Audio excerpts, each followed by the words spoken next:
as far as, not having to play games in the rain. Early on, the first few games was extremely hot. So looking forward to that good fall weather, football weather. When you start to feel the little crisp in the air, it's definitely football season. But hard to believe we're really almost at the midway point in football season. But, yeah, Saturday's weather ought to be fantastic for homecoming at Southern Miss. Getting ready to kick off, Tanner Hollingsworth, the right-footed kicker out of Capaya Academy. He's from Terry, Mississippi. He will put the ball in the left middle of the field. Houston Johnson, deep right, and Jerry Johnson Jr., deep left for the Bobcats. Hollingsworth approaches the football, and we are underway in Ellisville. A short kick, and Johnson will field it around the 17. He brings it up the right hash, got some room. He'll be taken down across the 30-yard line around the 34, and that's where the Bobcats will take over 1st and 10. So DJ Smith out tonight. Brax Garrison will start, completing 44% of his passes for 152 yards. 2 interceptions, still looking for that first touchdown, but the Bobcats will come out 1st and 10 from their own 35-yard line.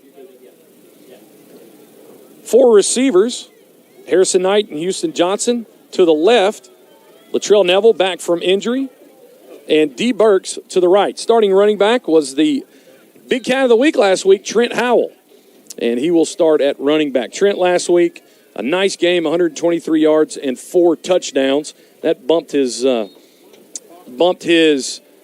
total for the year over 300 yards. I think we're ready for play. They had to bring in another ball, it looks like, Lee, and the officials trying to get everything set before we're ready to play. Yeah, it's been kind of a slow play start already with the awkwardness at the coin toss and then the slow play here to get the first play under scrimmage. But looking forward to a great night, and really Jones getting set up for a great field position with that kickoff return at the 35. So Bobcats take over 1st and 10, going right to left. Garrison in the shotgun.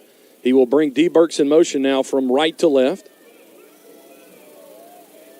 Throws it out to Houston Johnson on a little screen. Houston makes a man miss.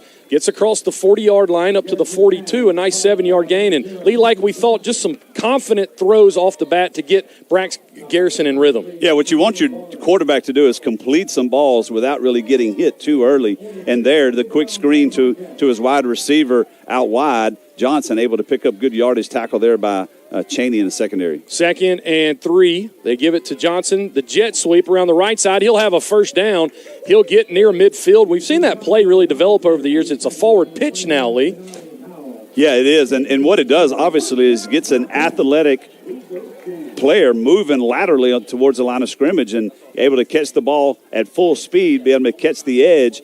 You can get beyond the defensive lineman, make your first guy miss, and just like that, a first down for Jones. 1st and 10, Bobcats. Garrison in the shotgun, 2 receivers to the left. Ball on the right hash, takes a snap, looks to throw, looks to the right. Little quick out. Neville should have his feet down inside the 45-yard line. Another just quick throw by Brax Garrison for a gain of, we'll call it 7 on the play. Good job by Latrell Neville. Obviously, the ball thrown inside on the speed out.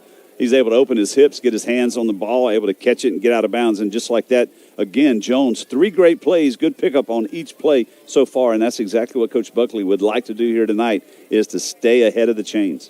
So ball at the 43-yard line, 2nd and 3, pistol formation. Now Atkins in motion, and they'll give it off the left side to Howell. Trent trying to make some room. He will maybe lose a yard on the play. And one thing Coach Buckley's really been emphasizing, Lee, is all of these backs, because they're more of a scat back type, sometimes their default isn't to go north and south, as we saw on that play. Yeah, and that's exactly what happened. And obviously HINDS has some great athletes, in the middle of their defense as well. As you can see, Brandon Jennings, what he was able to do, being able to tackle right behind the line of scrimmage. Loss of 1 on the play, so brings up 3rd and 4 from the 44. Same pistol formation. Now Knight in motion. They'll hand it to Howell. Nowhere to go. HINDS did a great job of swallowing that up in the backfield, and that'll be another loss on the play, and Jones will probably have to punt it away. Man, Jones looked really good on the first 3 plays and then decided to put it on the ground and nothing doing there. So great plays once again by Brandon Jennings, DeVaric Woods on the tackle, and back-to-back plays. Jones moved backwards. I just talked about this offense, how what they want to do is stay ahead of the chains, and unfortunately there, moved backwards twice. Funky punt formation for Bart Edmonston. He's actually lined up. Now they'll shift.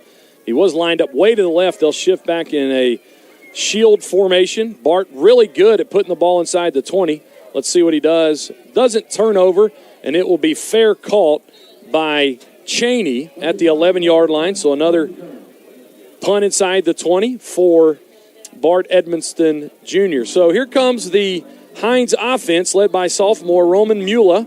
He's completing 62% of his passes for 377 yards, a touchdown and interception. Might see another backup, but a guy you're familiar with unavailable tonight for the Eagles. Yeah, a lot of local guys on the field here tonight, including Cade Barnett, the backup quarterback you mentioned. He's out, played at Oak Grove High School, which where I live as well, and very, very good quarterback. But Mula is the guy for HINDS here tonight.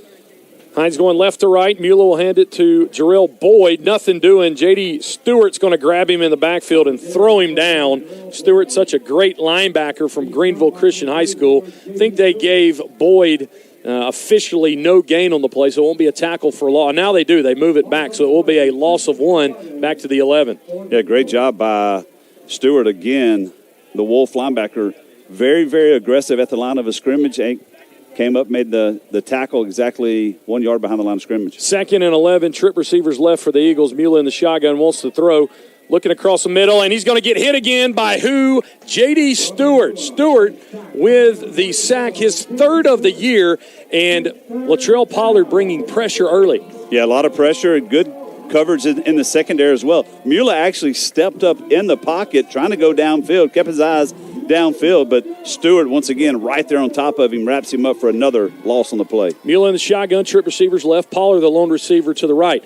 They'll just do a delayed draw to Boyd, and he'll get up the middle. C.J. Buckhalter will bring him down. And 3 and out for Latrell Pollard's defense, and HINDS will have to punt it away. And again, Jones' offense looked really good to start, then went backwards a couple plays, and then 3 straight plays. Jones' defense looks extremely, extremely fast out there, and HINDS not able to get anything going offensively. Tanner Hollingsworth, the kicker, he also punts, 12 punts on the year for a 36.5-yard average, along a 52. He'll kick out of his own end zone. Jerry Johnson Jr. stands at midfield awaiting the kick for the Bobcats. Wobbly, low kick. Johnson will field it. A lot of room in front of him. He'll bring it to the left side. 35, 30, still running inside the 20, and he's going to be knocked out just inside the 20-yard line. Jalen McCroy possibly saved a touchdown, but a short field for the Jones offense on their second offensive possession. Yeah, Jones actually had a blocker in front, so 2 different guys back receiving the punt, so excellent job there. Good field position. We thought the kickoff return to start the game on the 35 was really good field position. Now on the plus side of the field, already in the red zone here for the Bobcats. So Bobcats take over with the short field. Brax Garrison, quarterback tonight. And Trent Davis making his first appearance of the night after a week absence. 1st and 10 from the 19-yard line. Houston Johnson in motion. They'll give it to Davis. Makes one man miss, gets into the linebacking core. He'll gain probably 3 yards, I should say, up to the 16 and bring up 2nd and 7. Jones was so good throwing the football earlier. You'd like to see trying to get the ball in the hands of one of those wide receivers out wide. Maybe try to get a mismatch out wide with one of those wide receivers and athletic guys on the far side of the field. So 2nd and 7 from the 16, trip receivers to the right. Garrison, play fake, throws it out short to Johnson around the 20. He's looking for a block upfield. He may have got 1 or 2 on the play, got chopped down. I think Harrison Knight was trying not to get called for a hold, and he just kind of got out of the way and didn't seal off the edge. Yeah, and it was a very smart play there. Again, exactly what I was thinking, trying to get the ball outside. It's a numbers game where you can try to get a blocker on the defenders, and Johnson just not able to get outside enough. Good play defensively by HINDS. So that will be, we'll call it a gain of 2 now as they line up at the 14-yard line, 3rd and 5. 2 receivers to each side. Garrison to throw. Looking across the middle, swings it to the left. Got Davis at the 10-yard line, makes a man miss, runs over another Eagle inside the 5-yard line, and he'll get a first down, and it'll set up 1st and goal for the 3. Trent Davis making his appearance known tonight. Yeah, and some talk after the play as well. So Trent Davis obviously back on the playing field, catching it out of the backfield. What a great job by the quarterback. Knowing probably was a called pass play to Trent Davis coming out of the backfield. Regardless, secondary for HINDS had bailed out. Davis had a lot of room. Now 1st and goal inside the 5. Owen Williams, the center, injured on the field. We'll step aside. Back in 30 seconds. This is Bobcat football.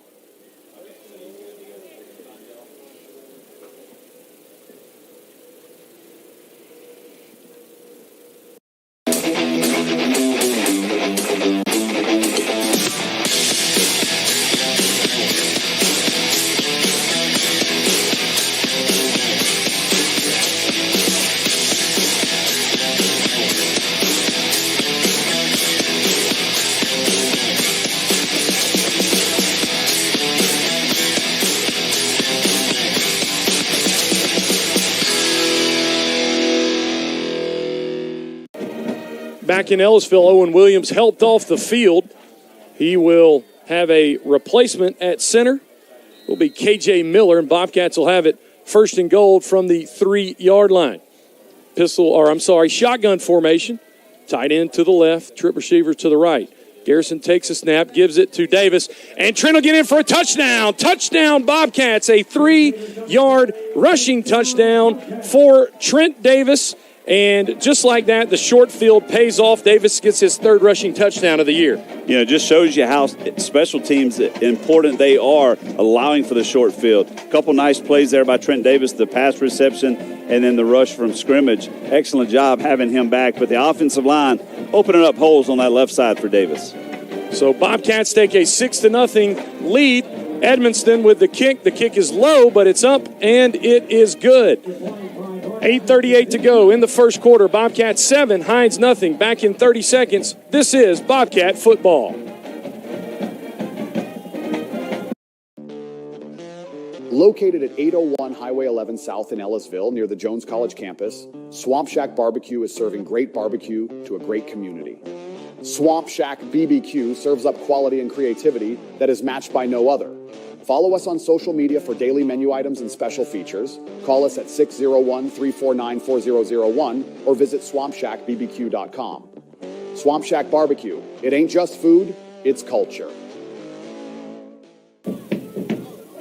Back in Ellisville, Mississippi, Jones takes advantage of a short field and able to score on a 3-yard Trent Davis touchdown run. Edmondson's extra point. Bobcats lead it here in Ellisville. Looking for win 4 on a humid night in October. Cooler weather coming in just a few days, but the Bobcats trying to turn up the heat a little bit, imposing their will on Hinds after a really nice punt return by Jerry Johnson Jr. Luke Johnson and Lee Roberts here in Ellisville. Edmondson set to kick it off. Good kick by Bart. Will be caught by Moffitt at the 8. He'll bring it up the left hash. He'll be hit and then finally brought down just shy of the 30-yard line by Ray Hardy. So a 3-and-out for Latrell Pollard's defense. Hinds, with some of that pressure from Jones, how do you expect them to possibly respond? No, absolutely. I think Hinds just got to try to figure something out. Again, this is a team that hasn't had a ton of success throughout the year. However, the last couple of weeks, they've been able to find a little bit of success, so they have some momentum. I just think they just have to stick to their game plan. A lot of football left to play here for the Eagles. So Mula brings out the offense. They will be going left to right from the 30, give to a new running back. That is Jamarian Johnson. Nothing doing up the middle. That front defensive line doing a great job for the Bobcats, and on the tackle for Jones, number 33, Josh White. Yeah, DJ Cloyd came up from the secondary. He was also there to help on the tackle, so excellent job reading run from the secondary. Aggressive play by DJ Cloyd as well. So loss of 1 on the play, and Hinds will send trip receivers out 2nd and 11 from the 29-yard line. Mulo wants to throw, surveying the field, rolling to the right now, and he's going to have to tuck it and run it across the 35. He'll slide, and good job by, I guess that was a good play. I mean, did you slide back in the day? I don't think sliding was really a thing for quarterbacks back in the day. So, but again, pressure from Kelton Michael off the edge. It forced Mula to carry the ball outside the pocket. Again, Slide not able to pick up the first, so setting up a third here for the Eagles. So 3rd and 5 after that 5-yard run or 6-yard run by Mula. It was 2nd and 11, now 3rd and 5. He'll be in a shotgun, trip receivers to the left. Jones throwing some pressure off the left side. Stewart comes on the blitz. Mula steps up in the pocket. Nobody open. He's going to have to pull it down, and he's going to be hit from behind. Raymond Collins stops Mula shy of the sticks. It'll bring it up 4th and short from the 39-yard line. So back-to-back plays where Mula has to get outside of the pocket and try to pick up yards with his legs. Again, good pressure off the edge by the Bobcats, and Mula very wisely gets up the middle, knew exactly where he had to get to. He had to get to almost the 40-yard line, but an excellent job, excellent tackle there by Collins. So Hollingsworth set to punt it for his 2nd punt of the night.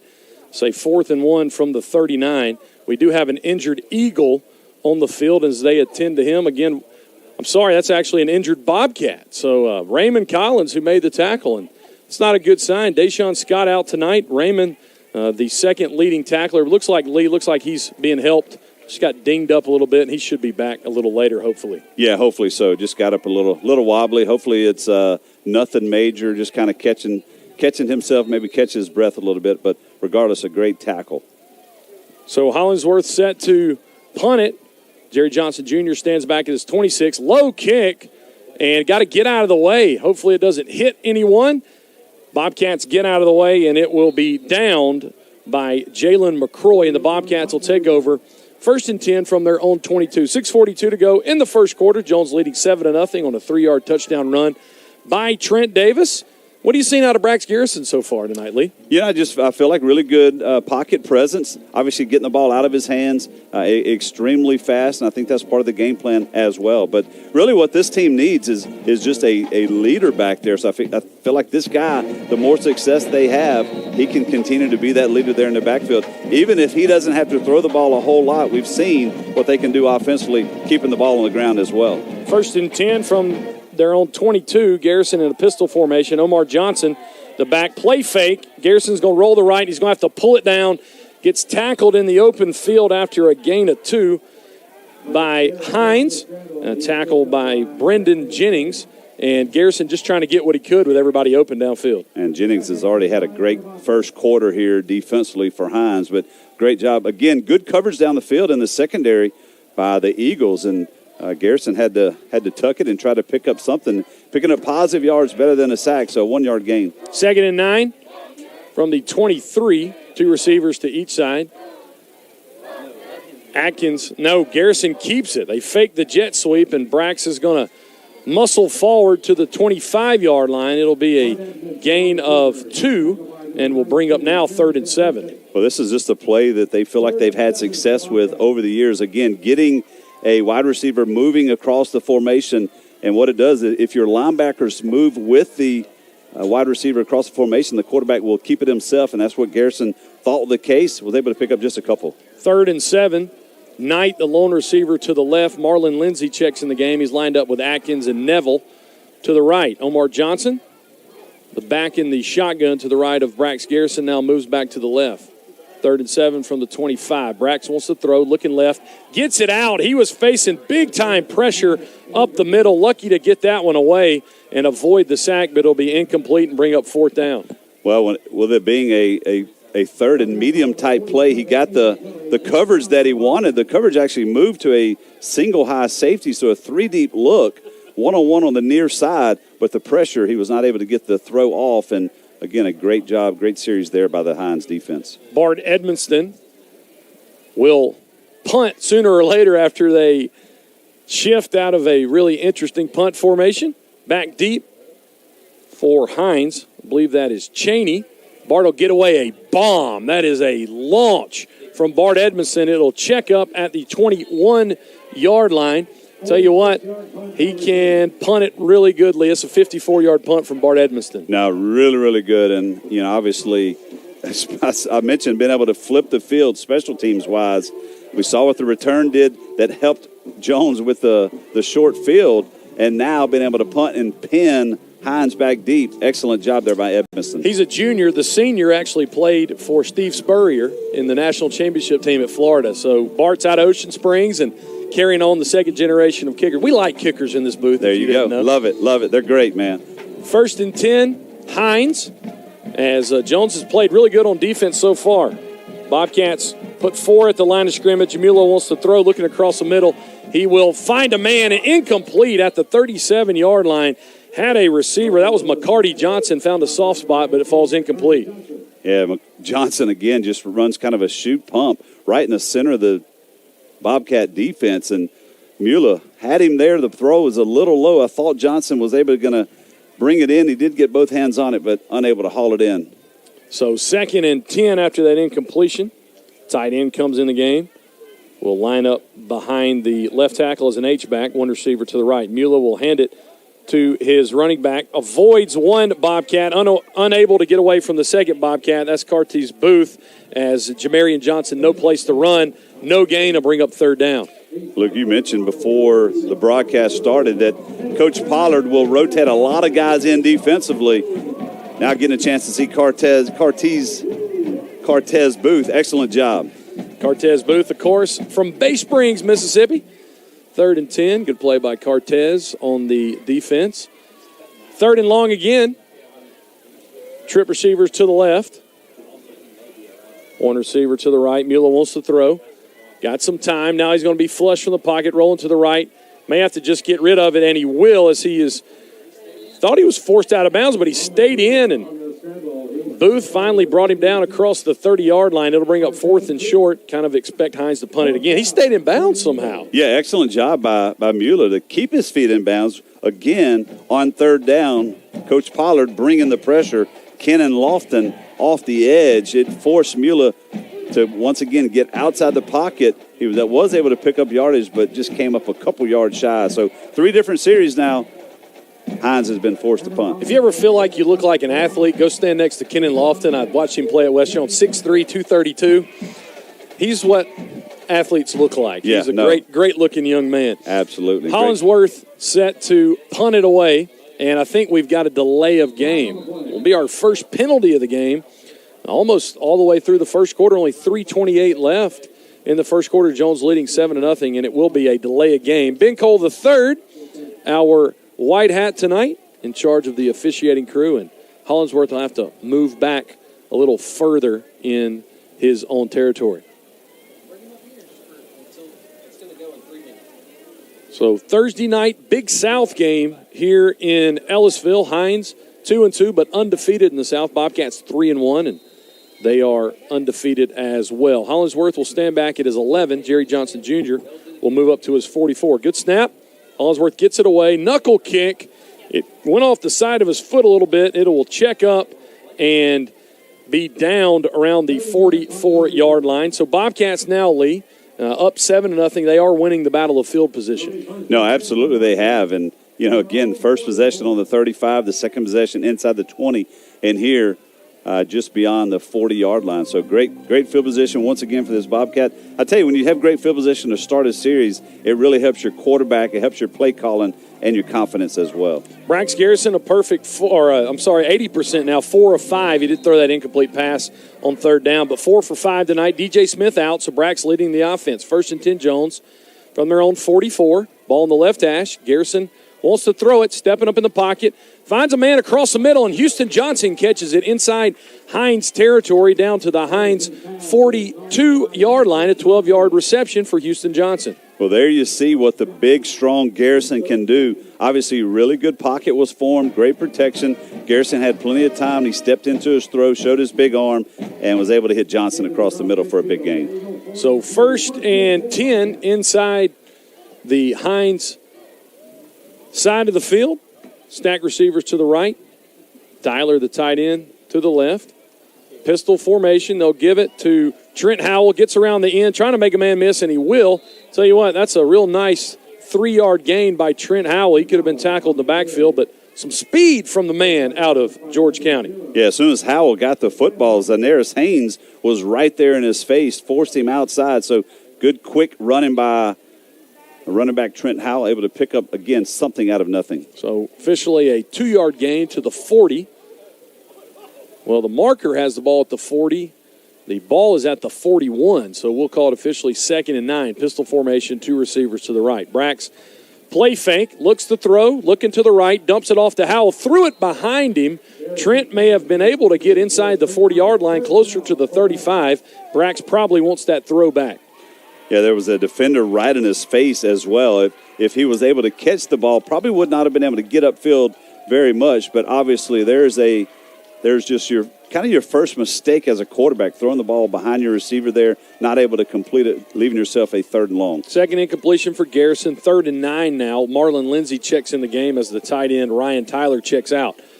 He is lined up to the right in a trips formation. Harrison Knight by himself to the left.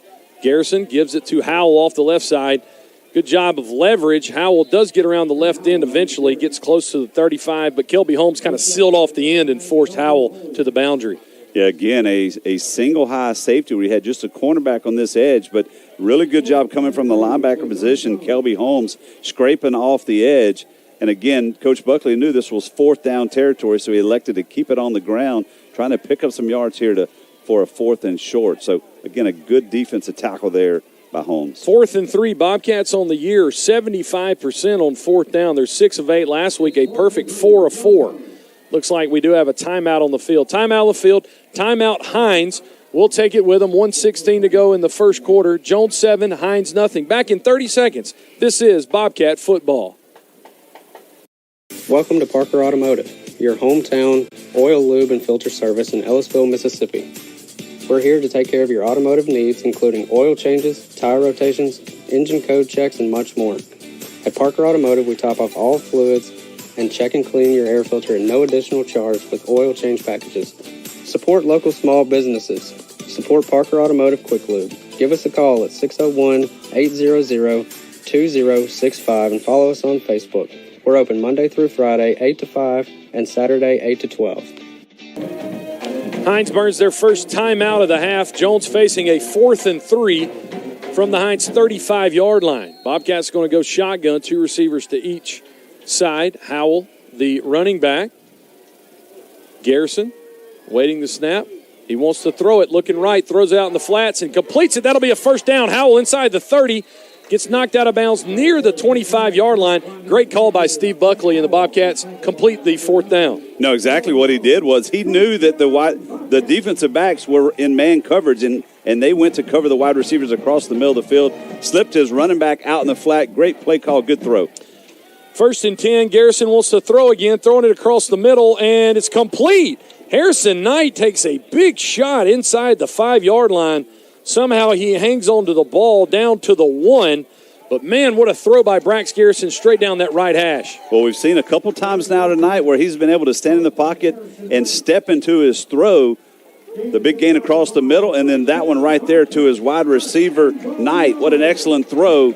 Knight took a hit, but Jones now set up 1st and goal inside the 5. Knight's helmet came off, so, of course, he has to come off the field and gets a fist bump from Steve Buckley. Great catch. Ryan Tyler checks in the game as a tight end. Howell will stay in the game as a running back, but they marked Knight down back at the 2. So 1st and goal, Bobcats from the 2, pistol formation. Tyler now in motion from right to left. He'll line up as an H-back behind the left tackle. Straight give to Trent Howell. Howell getting behind his offensive line. I think he's just short of the goal line. They'll mark him down just inside the 1 and bring up 2nd and goal. Again, knowing that this is – there's a penalty flag on the play, but knowing that this is 1st and goal from the 2, a lot of opportunities to keep it on the ground here with a great running back, Howell. So let's see what Ben Cole says.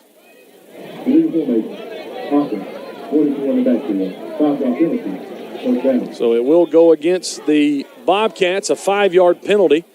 So it will remain 1st down, but they will move it back to the 7-yard line. Yeah, it's a 5-yard penalty. Ball's at the 2, so yeah, they'll move it back. Be 1st and goal from the 7. Never liked those penalties from the 2-yard line. No, now if it had been on HINDS, it would have been half the distance, right? So it's never been a fair scenario down in there inside the 10 where you half the distance versus a full penalty. But regardless, you got to have the correct formation offensively. That'll be all for the first quarter. So Jones will face the 1st and goal.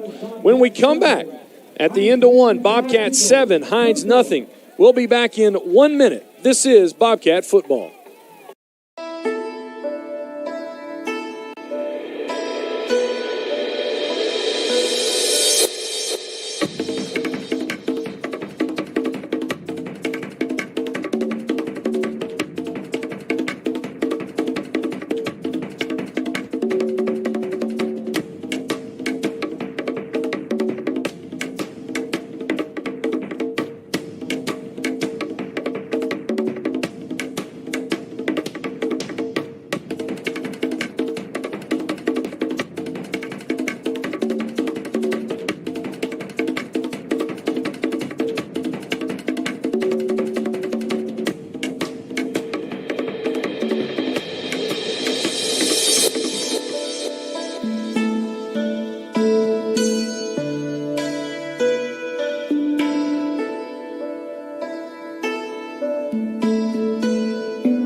Back at Bobcat Stadium, Sim Cooley Field for the start of the second quarter. Bobcats have it 1st and goal. They got down to the 2, but had a 5-yard penalty on first down. Brax Garrison in that first quarter, 7 of 9 for 72 yards. Of course, Trent Davis scored the touchdown, and Steve Buckley with some confidence in his quarterback. Luke Johnson, Lee Roberts, happy to be joining you with this broadcast. Bobcats 1st and goal from the 7. They'll be going left to right to start this second quarter. Stack receivers to the left, tight end, and Jerry Johnson Jr. to the right. Pistol formation. Garrison takes a snap. Howell off the right side looking for the corner. Nowhere to go. Ball came out. We'll have to wait and see. The ball came out on the way down, and it is HINDS football. Howell lost it on the way down. That's a big stop for HINDS, and that hurts you if you're a Jones Bobcat. Well, there's your first mistake of the evening for Jones. And again, the snap got the ball to his running back, Howell, just a little late. But Howell around the edge loses the football. And again, this is a Jones team that doesn't like to turn the football over, obviously down in the score zone. But, man, if you're defensive coordinator John Hendrick for HINDS, you have to be extremely excited your defense coming up with a takeaway. So Eagles take over 1st and 10. Inside their own 10-yard line. So far, HINDS only with 16 yards of total offense, but they get a stop there on defense. Mueller's going to keep it around the right side. He'll get across the 10-yard line, across the 15-yard line where he's eventually tackled by a couple of Bobcats, and he'll be close to the first down. They will give him a first down, so first down run by Roman Mueller. You know, this Eagle offense found some momentum over the last couple of weeks in the first 3 series here tonight against the Bobcats. Have really been off rhythm. And let's see if Mueller here with the takeaway and the quick change, see if he can get something going, this offensive team. 1st and 10, Jones showing pressure up the middle. That's Collins. They flush Mueller to the right, and he's going to throw it on the sideline. It's going to be, is that intercepted? Was he able to get a foot down on that far sideline? I'm not sure. They're going to give it to Josh Brown, and it looks like it will be incomplete as Brown was unable to get his feet down. Regardless, what a great job by Brown. There were 2 receivers for HINDS in the area. Brown makes the nice play, but not able to keep his feet in bounds. But regardless, good pressure once again, forcing Mueller out of the pocket to his right. This Bobcat defense continues, puts a lot of pressure on the HINDS quarterback. So is that a penalty? It is a penalty on the Bobcats. I didn't see what the penalty was. It was a late hit out of bounds as Mueller went to the sidelines. Appreciate Sean Wansley's eyes for us up here. It is an automatic first down. They will move the ball across the 30-yard line to the 32. So HINDS with a first down run and a penalty. They'll give it to Johnson off the right side. He'll get near the 35-yard line and be tackled by a host of Bobcats. Coach Pollard had an extra guy in the box there, moved to a single high safety, had his 2 corners in a free safety, and had loaded the box with about 8 players or so trying to stop this run from HINDS. So a 3-yard gain.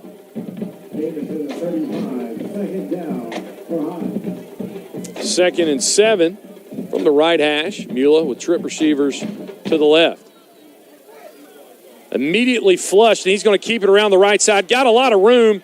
Gets a downfield block from his receiver, and he'll get finally tripped up around midfield. I don't think that was a design play, Lee. He just saw the pressure up the middle and ran to the open grass. But I think you knew, too, the way the defense kind of shifted. There was a lot of open area over there, and, you know, whether he saw it quick or just was very instinctive, what a great job by Mueller, being able to recognize the coverage, the open field, and being able to pick up the nice yardage. Yeah, about a 13-yard rush by Mueller. He'll give it to Johnson.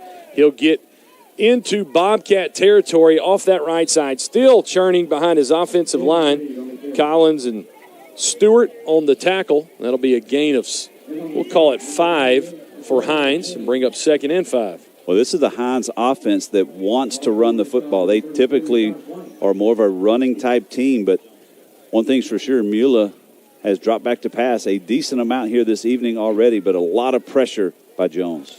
Yeah, HINDS averaging 130 yards on the ground per game. 2nd and 5 here. Trip receiver to the left. Mueller wants to throw.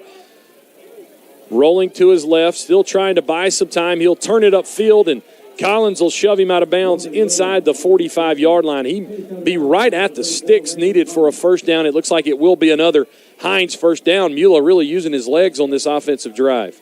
Again, you would think he would stand in the pocket a little more to try to keep his eyes downfield, but quickly did move out of the pocket, moved to his left, trying to find an open receiver down the field, but again, picked up nice yardage.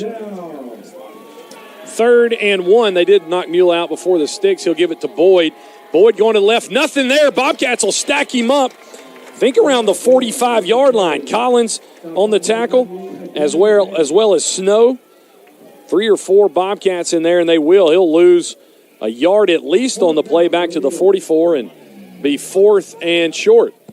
Again, Mueller, too good of a run not to be able to pick up that first down. But, again, great job by Collins knocking him out on the previous play. And, again, the Bobcat defense steps up really big just beyond midfield to get a nice stop to get the ball back here for their offense. So 4th and 2, Coach Williams is going to punt it, only down 7. Early here in this second quarter, Hollingsworth will stand back at his own 41. Jerry Johnson stands at his own 12. Timeout on the field, and Hinds will take their second timeout of the half. Timeout on the field, we'll take it with them. We'll be back in 30 seconds. This is Bobcat football.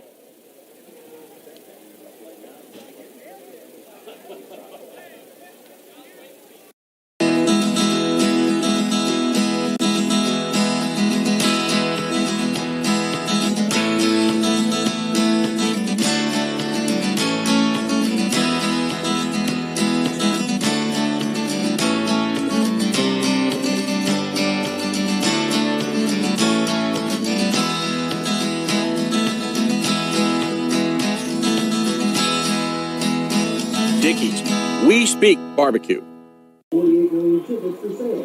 Hinds burns their second timeout of the half, and Thinking about your next great live event? Think smarter. Think Ticket Smarter. Get more tickets your way, guaranteed. At TicketSmarter.com.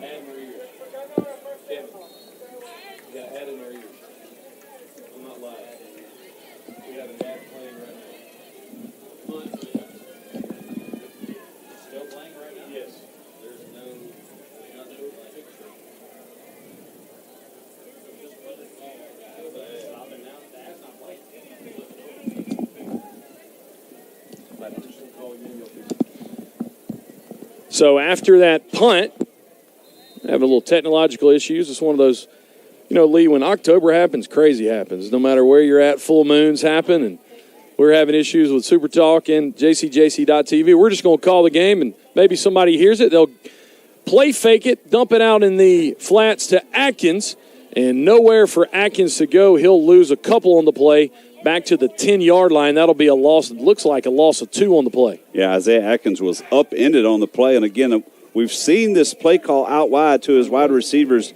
Again, trying to get receivers in space, catch it, blockers out in front. But, wow, what a great job by the Hinds defense, able to stop for another tackle behind the line of scrimmage. Yeah, officially a loss of 3 back to the 10-yard line, 2nd and 13.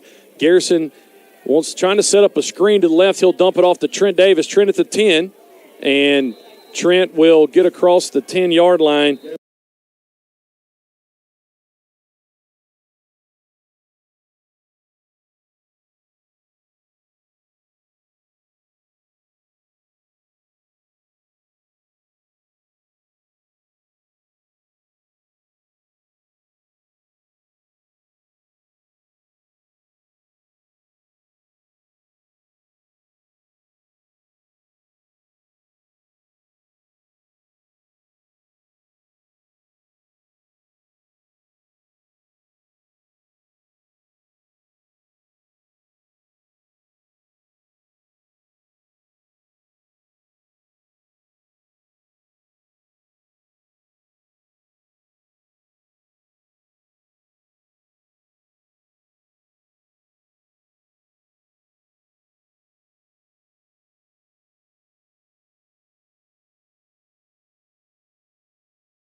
Boyd to the left of Mula. Two receivers, both sides, a hard count. Now they look to the right sideline, where offensive coordinator Kelly Murphy signaling down to Omar Connor, the quarterback coach, to signal it to the players. Mula keeps it and will be tackled at the line of scrimmage. Stop by number 90, Kelton Michael. 2nd and 10.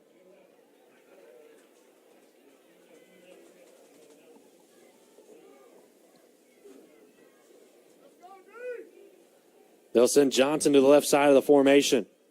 8:02 to play in the second quarter, a 7-0 Bobcat lead. The snap. Mula looks to take a shot along the right sideline. And there's going to be a flag. A pass interference will likely be called as Pollard was battling on the outside.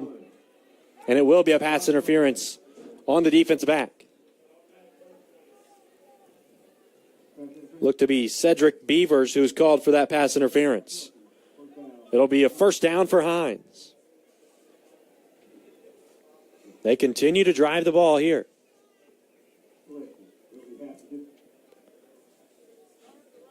It'll be half the distance to the goal, putting the ball on the 13-yard line. Hinds knocking on the door. They're inside the red zone.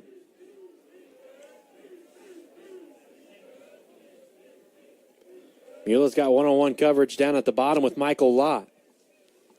Let's see if he likes that matchup. There is a safety on the hash mark. May have help on anything inside to Lott. Lott picked up an Austin P offer this week as well.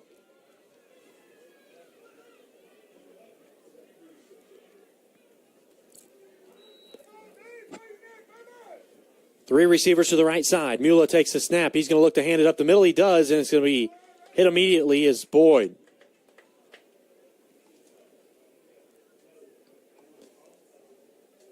Like you said, they might have an opportunity at the bottom of the field right here by Lott. One-on-one coverage on the outside.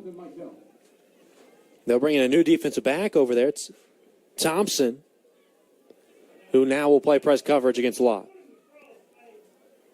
Mula to Lott, left quarter of the end zone, and it through Lott's hands. That was the play. Lott's unable to hold on to it. It's third down. Couldn't have made a better throw. Got exactly what you wanted. Got your matchup you wanted by Lott. Great separation, just couldn't haul it in there.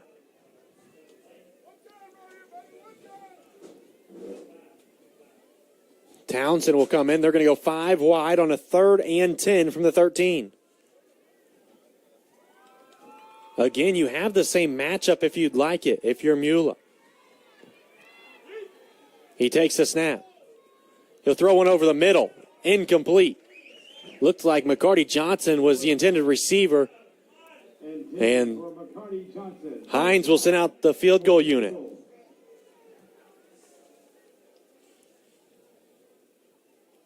Tanner Hollingsworth, who was struggling a bit in warm-ups, is well within his range. A 30-yard attempt here from Hollingsworth.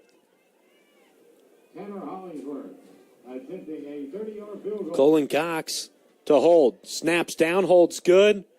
Field goal is up and good. A 7-3 game. Hinds gets on the board here in the second quarter with 7:16 remaining in the half. It's 7-3, Bobcats lead. Which will now send the kicking unit on for Hinds. And the Hinds defense, who has been impressive here in the early going, Steele. Yeah, I mean, like we talked about earlier, other than that red zone drive, like to start the drive for the Bobcats, they've been stellar, have been on point with their coverages and their discipline in their areas they need to cover. So hopefully they can keep that up here to end this first half on the right note.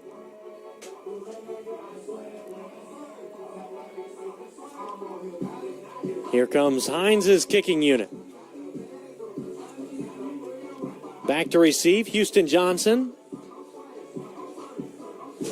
along with Jerry Johnson Jr. They'll stand on the 10-yard line.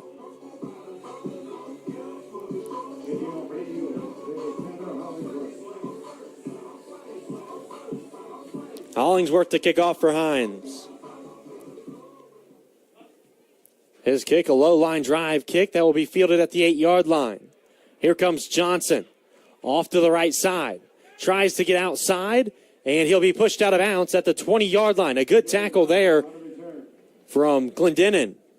Pushed out of bounds by number 15, Preston Clinton. 7:08 to play here in the second quarter. The offense for Jones back on the field. The back is Omar Johnson for the Bobcats, the 9th-ranked team in junior college. A 4-receiver set here for Jones. Garrison takes the snap, looks to hand it. No, he fakes it across the middle. A catch is made, and then a tackle immediately. The catch made there by Neville. Walter Owens is there to make the hit as soon as he catches the ball. And a first down for Jones on the first play of the drive. Garrison now looks to throw again. This one again in the slot. It's going to be caught. It's Campbell. He may go the distance all the way down inside the 10. 5, touchdown Jones. A missed tackle in the secondary leads to a big score for Jones with 6:38 to play here in the half. It is 13-3.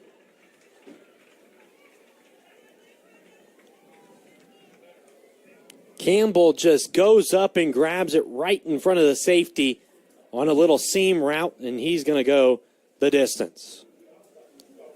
PAT unit out on the field for Jones. They're looking to make it a 14-3 ball game.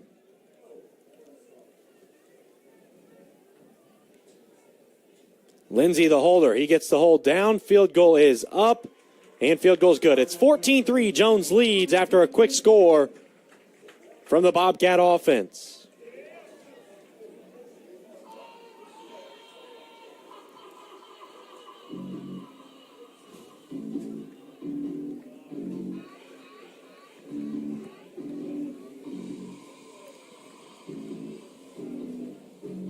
Jones looks to kick it off. It'll be Bart Edmiston.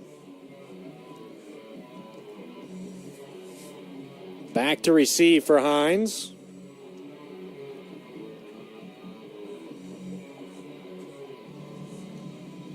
Trey Henderson.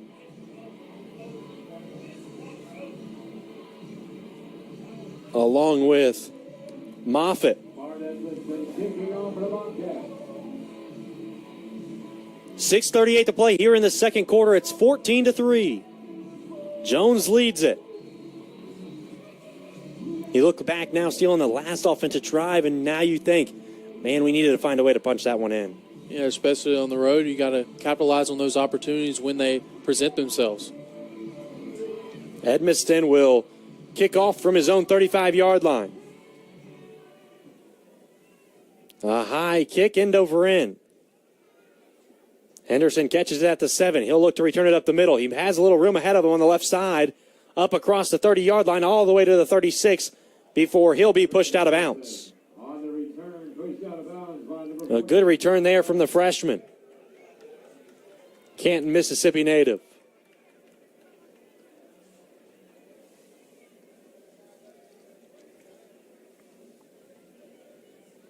And here comes the HINDS offense led by Roman Mueller. Sophomore quarterback out of Baton Rouge, Louisiana. Went to Parkview Baptist High School. 3 receivers out wide to the right side. One to the bottom of the screen here for Mueller. He'll take the snap, looks to throw it immediately on first down. Pressure comes from the left side. He escapes it. Now he's going to look to throw it on the left side. It's incomplete. Intended receiver was Jarrell Boyd. Mueller trying to find a way to make a play on the outside. Maybe should have just tucked it and ran there still. Yeah, at that point, you get flushed out of the pocket by the Bobcats there, and, yeah, pick up as much as you can on the ground there.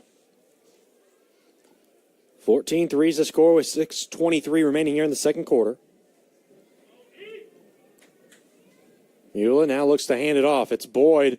Stopped immediately. Maybe a loss of 1 to bring up 3rd and 11. The run game just has not been there for HINDS. Jarrell Boyd on the carry. Tackled by number 44, J.D. Stewart. Here comes Zaylon Johnson into the backfield. Loss on the play. It's third down. Under 6 minutes of play here in the half.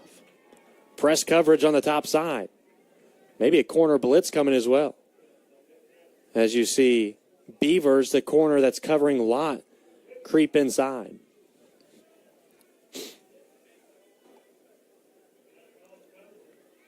Let's see if they bring it. Beavers now will stay on Lott. Mula drops back. He's going to look for the corner route. Overthrows McCarty Johnson. It'll bring up 4th and 11. Nothing going for Hinds on that drive. After a good return, it'll send the punting unit back onto the field. You had what you wanted there. You got it into that zone. They only rushed 3 there, just couldn't get it to go. Hollingsworth back on again to punt. And the punt for the Eagles is Tanner Hollingsworth. Hollingsworth, his 5th punt is on the way. This one a spiraling punt. Inside the 25-yard line is where Johnson Jr. will field it. He goes down at the 20. Good coverage there from the Eagles.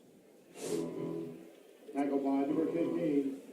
So far for Mula, he's 1 of 7 for 19 yards.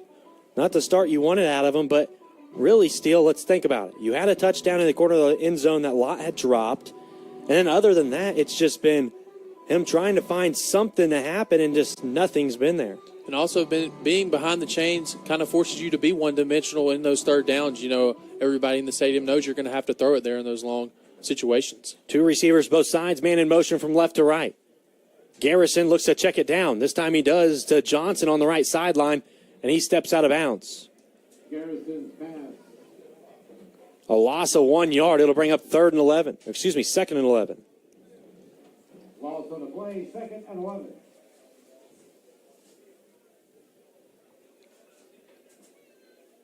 Howell in the backfield for Jones. He's the leading running back for this team. They are a 3-headed monster in the backfield. In motion is Burks from right to left. He'll be the slot receiver. He'll settle. Now the snap. Looks to throw it out to the left side. There's a man open. It's just a nice little screen pass. We've seen it several times. It's Houston Johnson on the reception. He'll pick up 6 yards. As Jennings was there to make the tackle defensively for Hinds.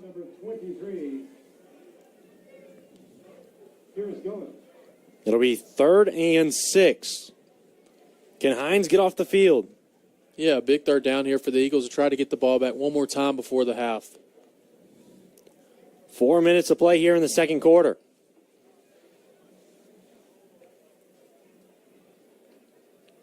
Garrison takes the snap. He's going to look to throw again. A little pressure up the middle. He's going to go down with it. Hinds gets to the quarterback. A loss of 5 on the play. 4th and long. Jones likely to send out the punting unit. Garrison a little slow to get up. And Cheney will go back to return the punt. Man, a good play there from the defense, and it was the front 7 guys that get to the quarterback. Edmondson back to punt. From the left hash, he'll stand on the 6-yard line. Snaps back. Edmonston's punt. A high spiraling kick that will be caught by Cheney at the 37. He'll pick up 4 yards up to the 41 before he's tackled.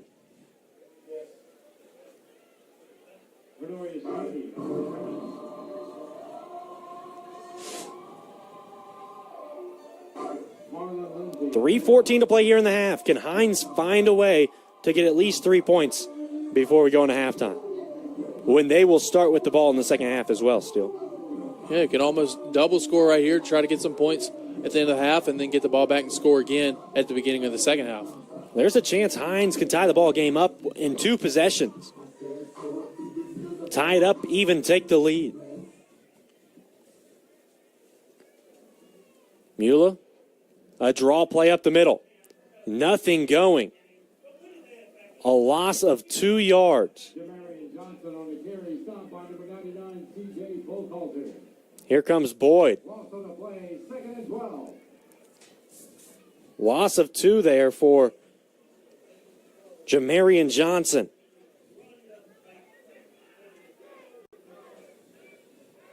Three receivers wide to the left side, one to the top of the screen. Mula stands on his own 35-yard line. He drops back. A throw over the middle. It'll be caught. A nice move as it'll be a pickup of about 12 or 14 for Malachi Townsend. University of Central Florida transfer had just one catch coming into the night's contest. Gain is across midfield to the Bobcat 46. First and 10, Hinds Community College. Mula now 2 of 8. He looks to throw again. Underneath, and it's going to be intercepted. Jones comes up with a pick. It's the linebacker, Lawson, who comes up with that interception.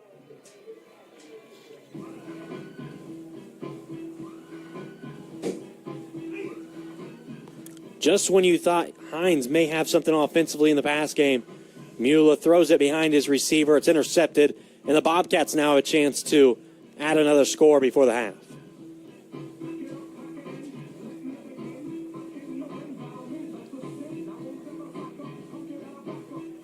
At halftime, we'll have halftime stats from Stephen Harper, along with the president, Dr. Vasic. He'll say a few words on some upcoming projects at Hinds. A throw out into the flats, a couple missed tackles, as Trent Davis, the running back, gets a big pickup of first down. Tripped up by number 20, Zach Andrews. Andrews was there for the tackle. Midfield, first down, Bobcat. Under 2 minutes to play now here in the half. He'll drop back, looks to throw. There's a couple guys there, a sack. That time on the sack, it will be Travell Vivians who makes the play. As Jones goes a timeout with 1:36 to play in the half. We'll take one with them and be back with more Hinds football.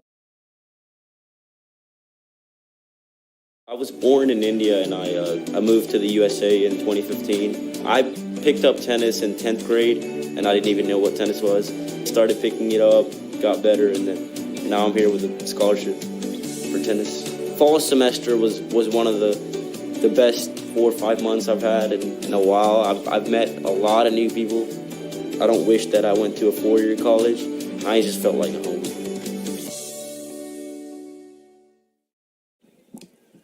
Jones called their first timeout of the half there to stop the clock with 1:36 to play. Hinds will start with the football in the second half. However, Jones, after a big pickup, takes a loss of 7 yards on a sack.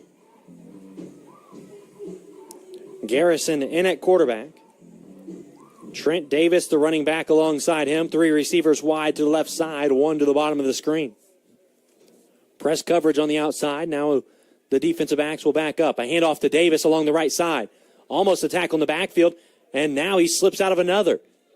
Brought down at the line of scrimmage.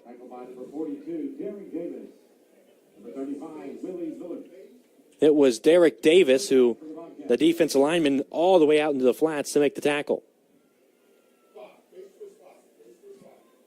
Interested to see what the Bobcats dial up here offensively. 3rd and 17. Do you try to just run it here to go into the locker room, or you try to air it out here to get some more points on the board for the Bobcats? They may let the play clock run a little bit and then run a play as it's 3rd and 16. Under 10 seconds to play on the play clock. Will they call a timeout even? Head coach Steve Buckley will call a timeout with 50 seconds to play in the half. We'll take another one with them when we come back. We'll have more Eagle football.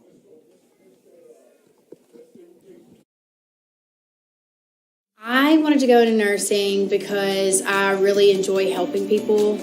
I love everything about nursing, and I initially wanted to do this years ago, so I'm actually coming back to, fulfill a career that I'm really passionate about.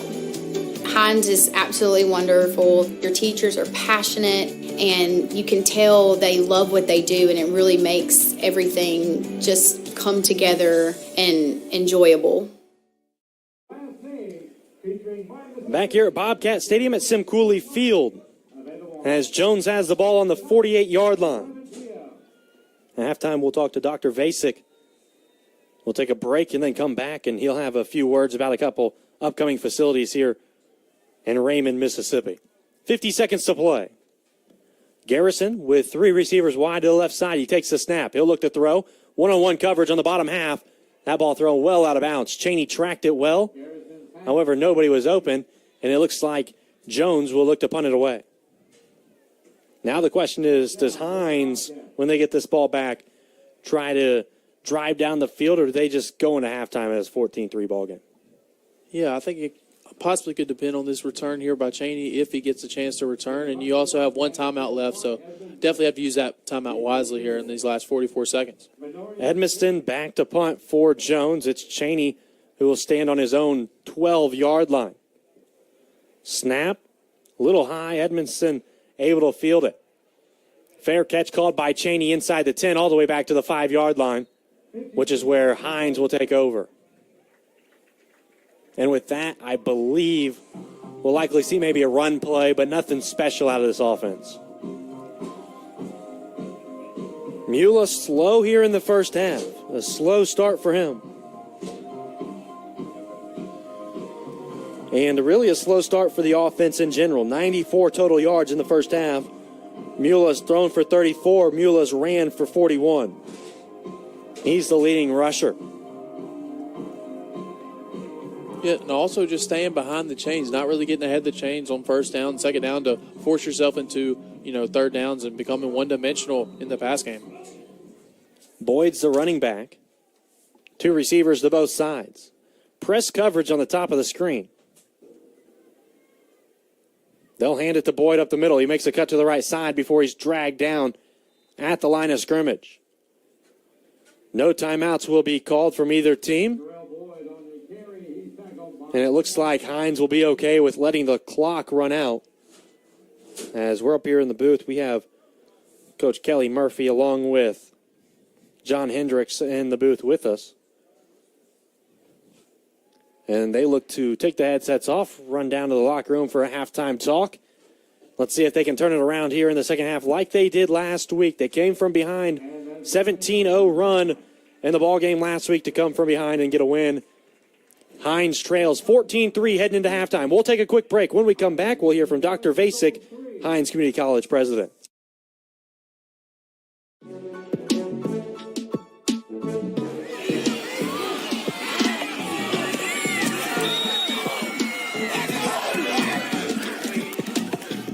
Hello.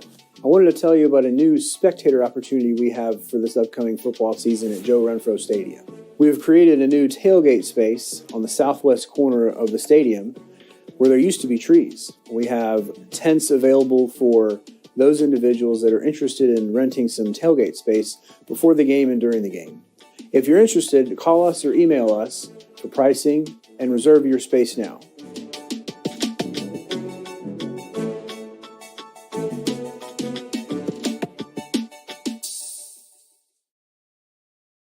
For more than 40 years, the HINDS Meat Market has provided select, choice, and prime meats to our local community.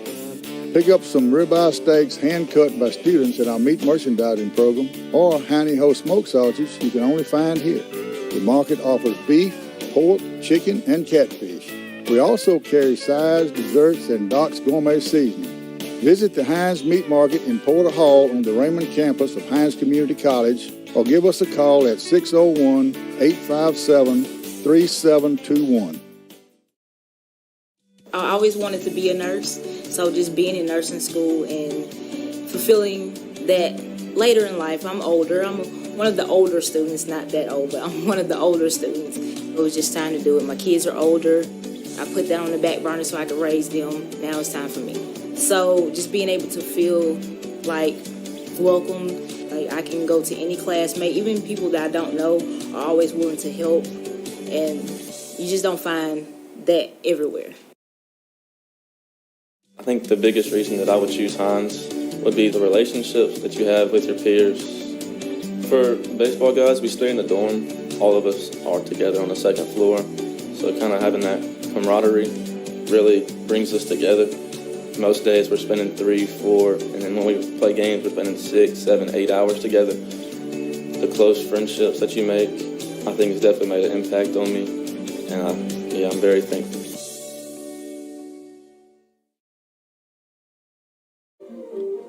back here at Jones College. It's a 14-3 lead for Jones at halftime. I'm joined by Dr. Vasic. Thanks for joining me. Oh, you bet, anytime. Let's talk about a couple new facilities, a couple new things coming to Hinds right now. Obviously, the scoreboard's being put in. They tore it down after the last home game, and they're working on rebuilding that, trying to have it in before next Thursday's game. Talk a little bit about some of those projects that are going on the scoreboard, along with also the indoor facility. Well, obviously the scoreboard was something we felt was sorely lacking. It's one of those things that's very cosmetic when people first come to the field. That's what they see. And so we felt like that was a good place to start for some of our upgrades. And so we've been trying to move as quickly as we could. We had hoped originally we'd be able to have the scoreboard in before the season began, but that didn't work out, obviously. So what we're looking at now is next Thursday, we should have the scoreboard up and running. It is the video board going up today, actually.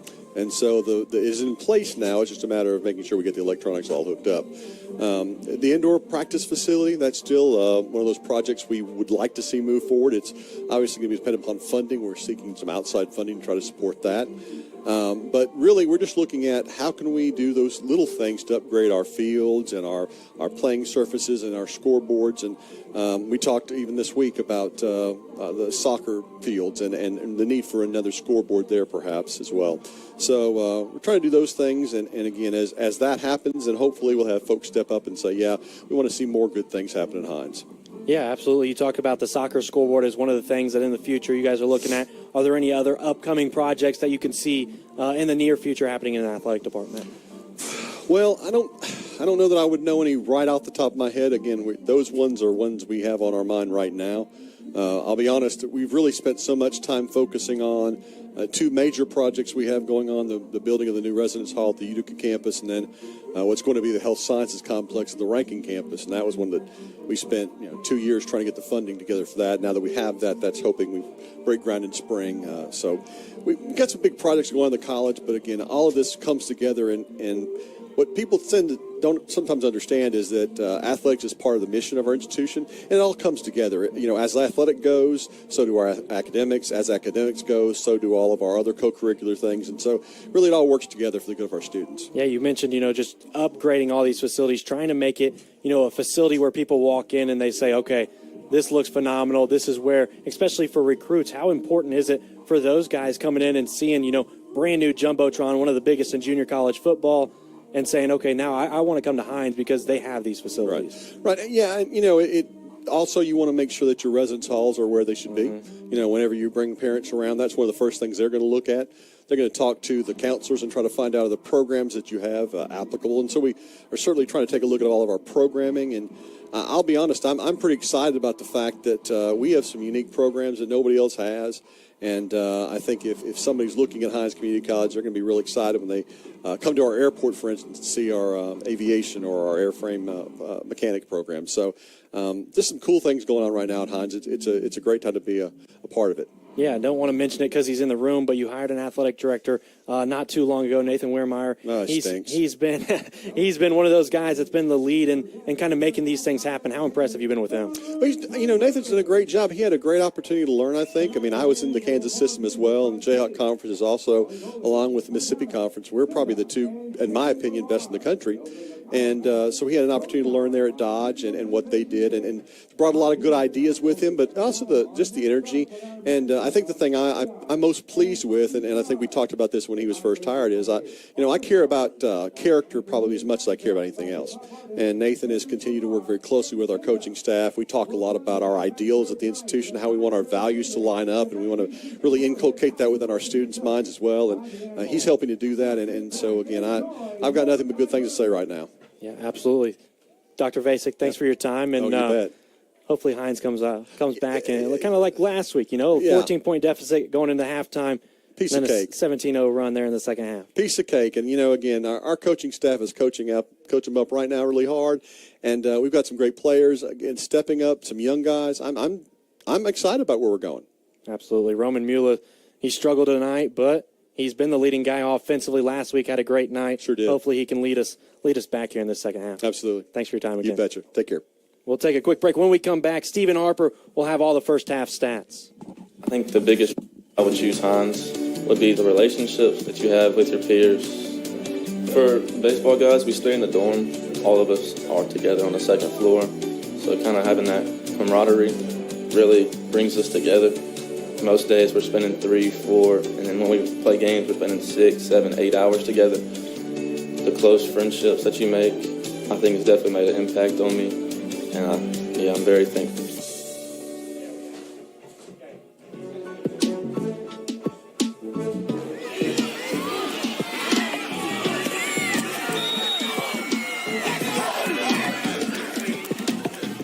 Hello.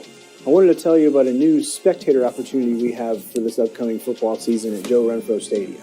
We have created a new tailgate space on the southwest corner of the stadium where there used to be trees. We have tents available for those individuals that are interested in renting some tailgate space before the game and during the game.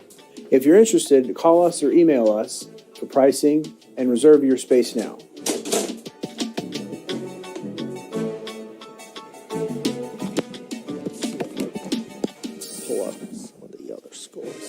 I was born in India, and I moved to the USA in 2015. I picked up tennis in 10th grade, and I didn't even know what tennis was. Started picking it up, got better, and then now I'm here with a scholarship for tennis. Fall semester was one of the best 4 or 5 months I've had in a while. I've met a lot of new people. I don't wish that I went to a 4-year college. I just felt like home. I wanted to go into nursing because I really enjoy helping people. I love everything about nursing, and I initially wanted to do this years ago, so I'm actually coming back to, fulfill a career that I'm really passionate about. HINDS is absolutely wonderful. Your teachers are passionate, and you can tell they love what they do, and it really makes everything just come together and enjoyable.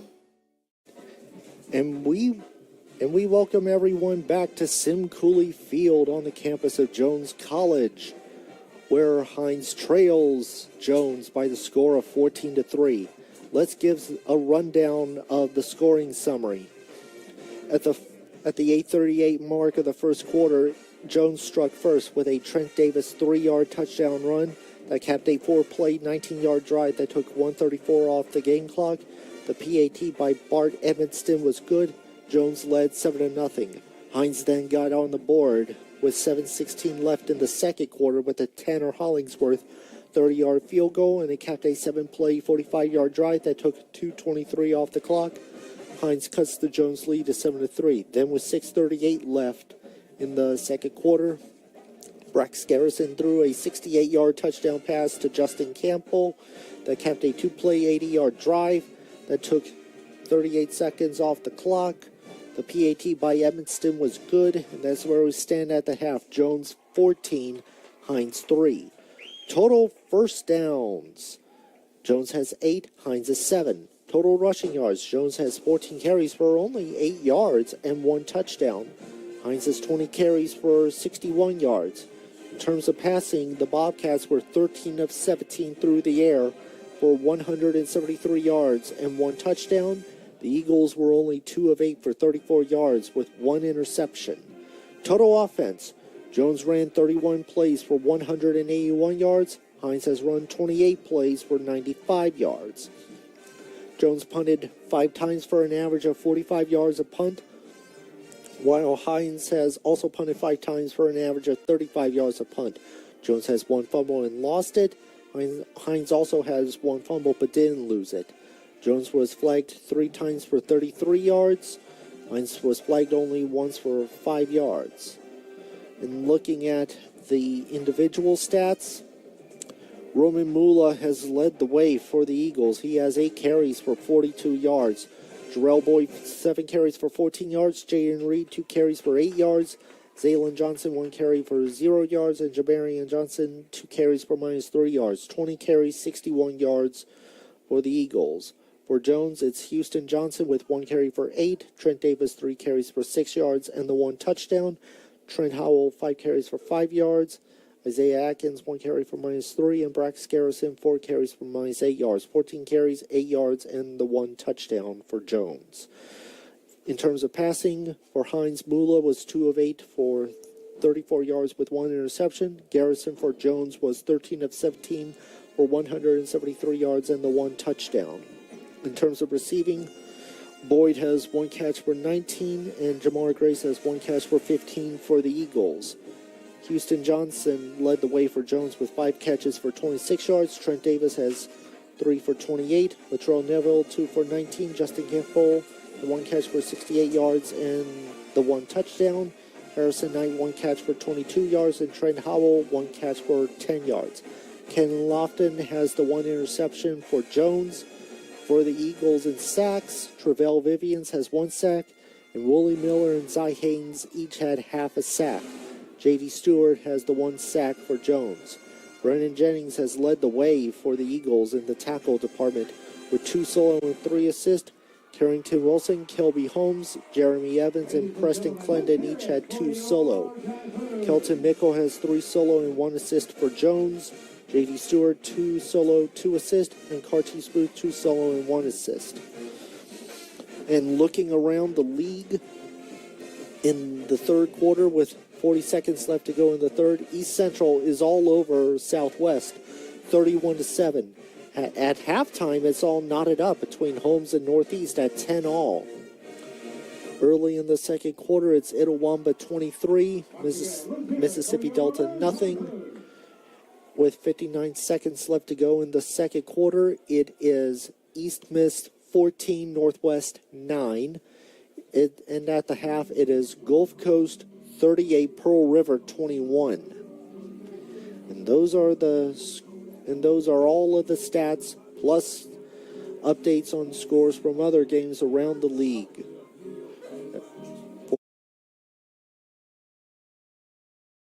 For more than 40 years, the HINDS Meat Market has provided select, choice, and prime meats to our local community. Pick up some ribeye steaks hand-cut by students in our meat merchandising program, or Hiney Ho smoke sausages you can only find here. The market offers beef, pork, chicken, and catfish. We also carry sides, desserts, and Doc's Gourmet seasoning. Visit the HINDS Meat Market in Porter Hall on the Raymond campus of Hinds Community College, or give us a call at 601-857-3721.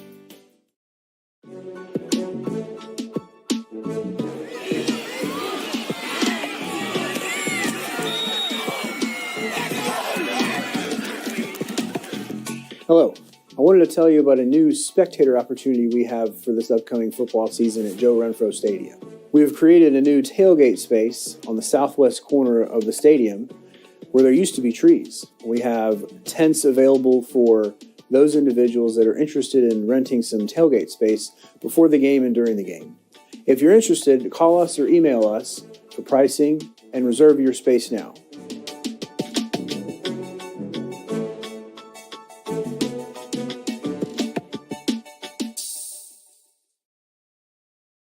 I always wanted to be a nurse, so just being in nursing school and fulfilling that later in life. I'm older. I'm one of the older students, not that old, but I'm one of the older students. It was just time to do it. My kids are older.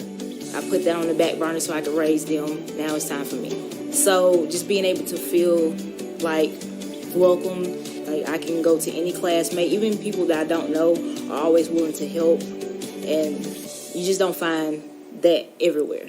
I think the biggest reason that I would choose HINDS would be the relationships that you have with your peers. For baseball guys, we stay in the dorm. All of us are together on the second floor. So kind of having that camaraderie really brings us together. Most days we're spending 3, 4, and then when we play games, we're spending 6, 7, 8 hours together. The close friendships that you make, I think has definitely made an impact on me. And I'm very thankful. I was born in India, and I moved to the USA in 2015. I picked up tennis in 10th grade, and I didn't even know what tennis was. Started picking it up, got better, and then now I'm here with a scholarship for tennis. Fall semester was one of the best 4 or 5 months I've had in a while. I've met a lot of new people. I don't wish that I went to a 4-year college. I just felt like home.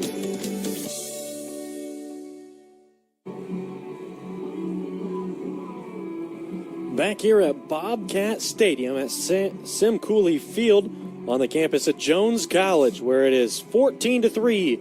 Jones leads things over Hinds, and Hinds had some opportunities there in the first half. Weren't quite able to capitalize. They had the ball inside the red zone on a first down, end up with a field goal. They were able to score, but the 7 points would have been needed to tie that ball game up at the time.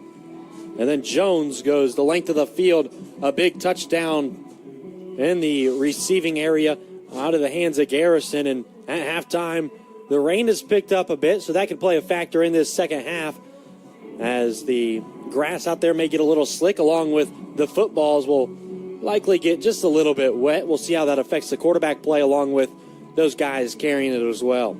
Steele Roman Mueller last week had an outstanding game where he goes 17 of 26, 223 yards and a touchdown. Also rushed for 60 yards. Tonight, he's the leading rusher. He has struggled in the passing game, but his receivers haven't helped him out much. Yeah, and also up front, I think they're getting beat up front a little bit. You know, that Jones is getting after him with their pressures. They're dialing up good pressures, and even getting there sometimes with 4 and flushing him out of the pocket and trying to make plays that way. So that'll be an adjustment to try to, adjust on protection to try to give him more time to, carry out the ball to his receivers. Another thing that there's going to need to be some adjustments being made in is going to be that run game. This Hinds offense, they've been relying on the pass so much because they haven't found anything in the run game. There's been a couple runs, pop off for, 10, 15 yards, but outside of that, it's been a loss of 1, maybe get back to the line of scrimmage at best. Yeah, maybe that was a discussion at halftime to try to get those runs to pop off consistently. Like you said, 1 or 2 runs kind of did pop off, but just not in a consistent manner. So maybe, that could be something they cleaned up on in the halftime locker room. Good news for Hinds. They'll start with the football here in the second half. It'll be Roman Mueller and company to have the football first. Jones will kick off. Their kicker is Bart Edmiston. He's had himself a nice night, 2 of 2 on PATs, and really in the punting game, he's made a difference as well. He's had a lot of hang time on his punts. He's really kicked some high spirals that have been forced to where these return guys that have been impressive this year to have the fair catch. Yeah, and also before he even punts, he kind of sits there, delays it a little bit to let his guys get down there to track the ball. He'll be out to kick from the right to the left from the 35-yard line. We'll see who Hinds sends out there to return. They've sent a couple different guys out a couple different times. It'll be Henderson, Trey Henderson. It's going to be one of the deep men. Good game day atmosphere here. Solid group of fans, even with the rain.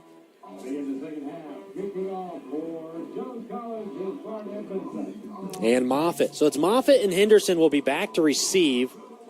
And for Jones, it'll be Edmiston to kick it away.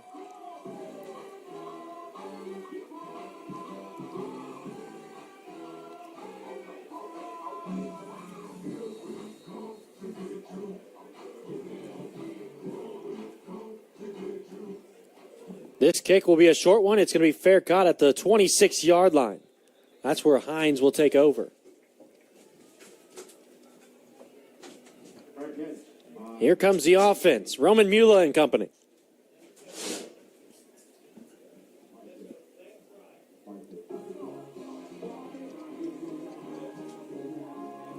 Here comes Jones's defense.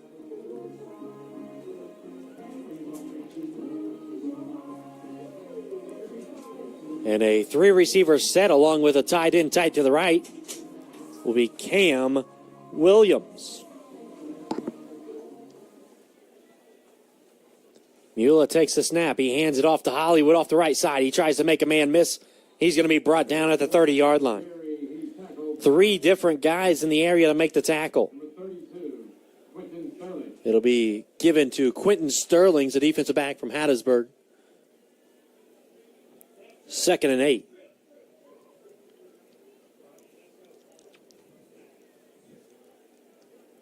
Pollard, Grace, and Lott on the field at receiver. Trips to the left side. Mueller's going to roll out to the left. He's going to look to throw. Pressure coming, and he's going to take a sack.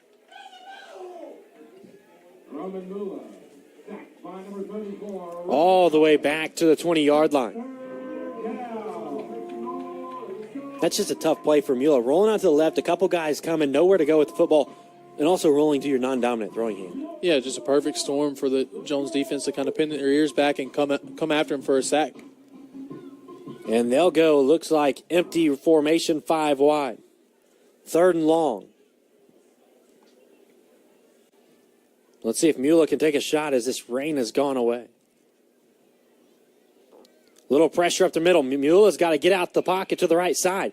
He scrambles, still nothing going. He's brought down at the 15-yard line. And that's back-to-back tackles there for Collins, tracking down the quarterback. Back-to-back big negative plays as well, which will play into the field goal position.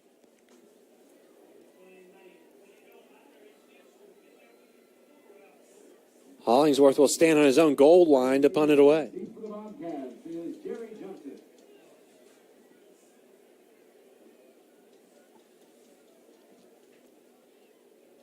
This punt, a wobbly one. That's going to be fair caught at the 48-yard line.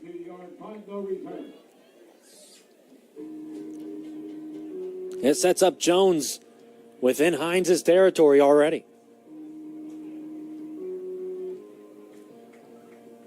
And a 14-3 ball game. Can Hines' defense stand up this week like they did last week? Didn't allow a score in the second half. 4 receivers to the left side. The tight end is off the tackle to the left. Running back in the backfield is Howell. Garrison takes a snap, hands it to Howell up the middle. He'll be tackled immediately. A good tackle there by number 90, Travell Vivians. Short gain, 2nd down for the Bobcats. 2nd and 9.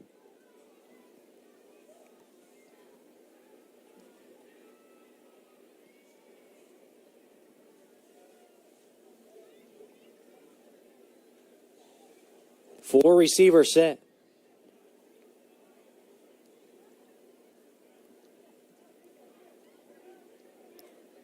Garrison with a man behind him takes the snap. Hands it to Howell up the middle again. Big push up front before he'll be brought down by Kelby Holmes. 3rd down for Jones. It'll be 3rd and 7. A pickup of 2. It looked like a better push than what the run was there, as Howell just couldn't find a place to go after a solid push from this offensive line. 3 receivers to the left side, 1 to the top of the screen on this 3rd and 7. Howell now to the right of Garrison.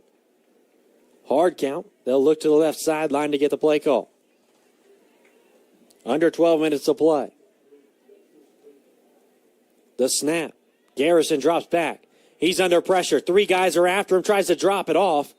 It's an incomplete pass. He was trying to find Howell. As it'll bring up a 4th and 7. Jones will send the punting unit on. Looks to pin Hines deep in their own territory. Yeah, the Eagles got some good pressure there to try to flush Garrison out of the pocket to force his 4th down. And the punt for Jones College is Bart Edmondson. Bernorius Cheney will be back to return. He stands on the 10-yard line. Bernorius Cheney deep for the Eagles. Jones comes out of the huddle. Edmiston on the 40. He holds it for a while. Now gets it off. End over end kick. Lands in the end zone. Touchback. Punt into the end zone for a touchback. It'll be 1st and 10 Hines from their own 20. Edmondson has a heck of a leg. Right there, he holds it and just tries to get a little bit of it and really got the whole thing. Yeah, no pressure coming, so he can really just take his time there and get the right formation, whatever he wants to do back there. And it was Cheney who deked the punt coverage team.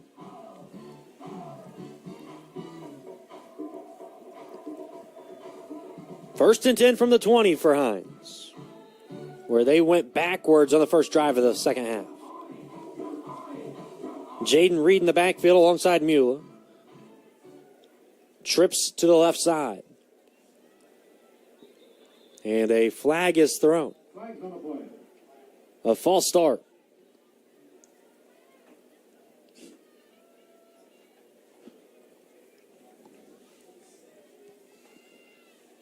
We talked about staying in front of the chains, and that's just something Hines has not done tonight. So 1st and 15 before a ball is snapped. 11:28 to play in the third quarter. 14-3 ball game. Mula drops back. He's going to look to throw. Underneath is Pollard. Pollard has at least 5 yards, now all the way up to the 30-yard line, maybe just short of the 30. They're going to mark him a foot short.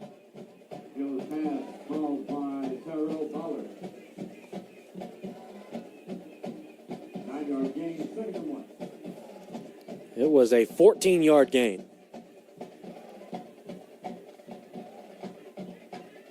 Mula, speed option to the left side. He keeps it. He'll try to power ahead, and he's hit. It'll stay 3rd and 1. Not sure I love the play call there, especially with big old Jaden Reed in the backfield. Yeah, it looked like either option wasn't really open there as well, so it's kind of a tough position there for the Hinds offense.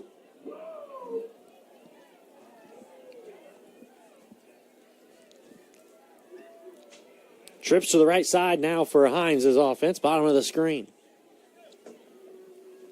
The snap. Reed up the middle. Reed's got enough for a first down. He's going to try to burst out of that tackle. A pickup of 5 will move the chains for the Eagles. Reed a powerful back, and that's kind of what I expected on the second down when it was 2nd and 1.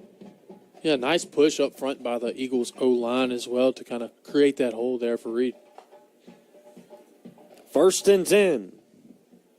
Mula rolls to the right side. Under pressure. Throws it over to the right side, and it's incomplete. Pollard was the intended receiver as Mula takes a big hit.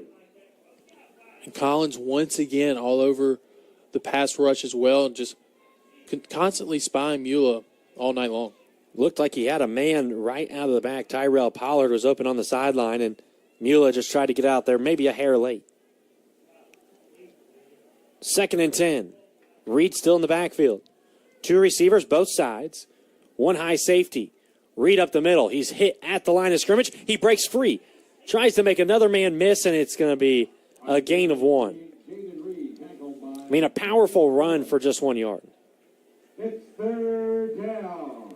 As Zaylon Johnson now comes in the backfield.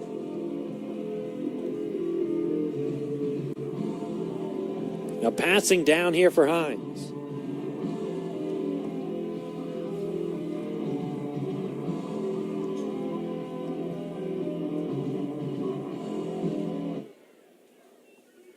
Three to the right side of the formation. Mula drops back, pressure up the middle. He has nowhere to go with it. He's going to take the sack, a loss of 1. Brings up 4th and 10, and the punting unit for Hinds will come back out. It's 4th down. Nothing going for Hinds offensively. Yeah, once again, Jones getting pressure on Mula to flush him outside the pocket. Hollingsworth back to punt, his 7th time tonight.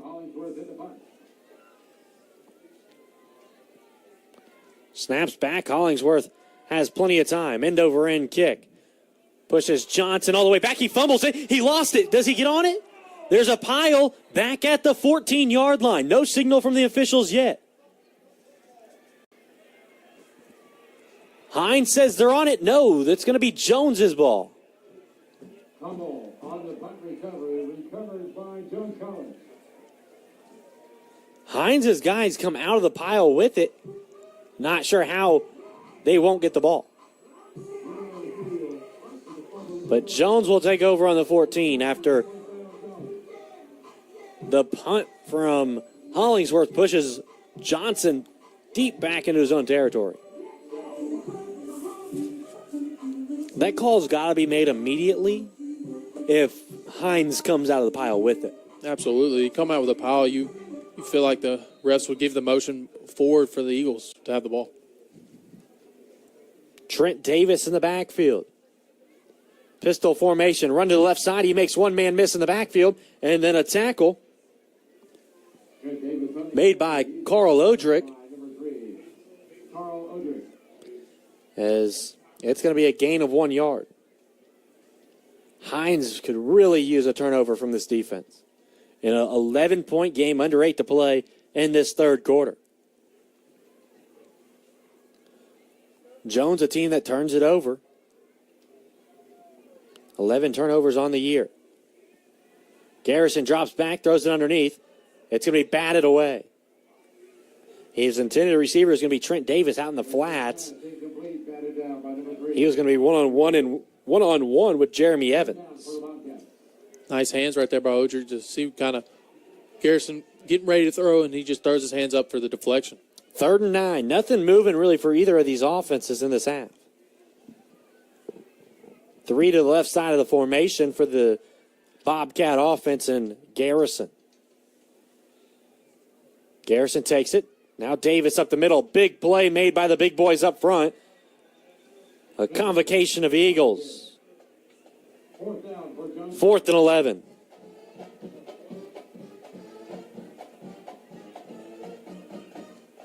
Some talking going on between the two teams.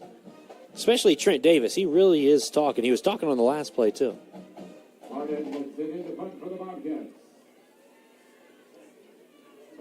So let's see if Hinds can set up a return here. Edmiston stands in his own end zone. Takes the snap. Punt is off. It was close to a block. It'll bounce at the 47 and rolls to the 37. A 50-yard punt. Hinds' offense will be back on the field. Not bad field position still. Not at all. This is maybe what the Hinds offense needs right here to get back into this game in great field position right here, and maybe they can catch a rhythm offensively. Other action around the MAC, East Central and Southwest, they started at 6:30. Holmes at Northeast, Mississippi Delta at Itawamba, East Mississippi at Northwest, and Pearl River at Gulf Coast. We'll get you scores as this game continues on. 2 receivers to the left, 1 to the right. Tight end is bunched up near the offensive line. Handoff up the middle. A good, powerful run from the back there. That time it's Jamarian Johnson. Jamarian Johnson on the carry. That's up on number 36. Cortez Booth. Second down. 28. Northeast. Excuse me. We'll get you those scores here in just a second. But Johnson makes a bounce out to the right side. He's going to pick up at least 2 yards up to the 45-yard line. Jamarian Johnson on the carry. Tackled by number 46, Devin Finley. Also on the side, number 31, Chance Barrett. It's 3rd down. 3rd and short.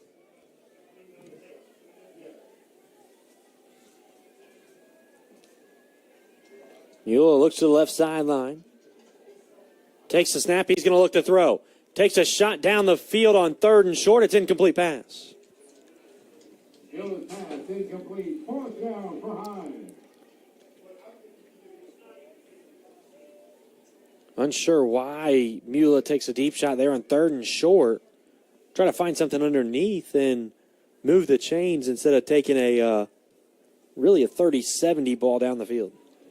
Yeah, I guess he just liked that matchup with Grace on the defensive back there for Jones, and he honestly had a half a step on him, just kind of overthrew him there. Mueller now 3 of 12.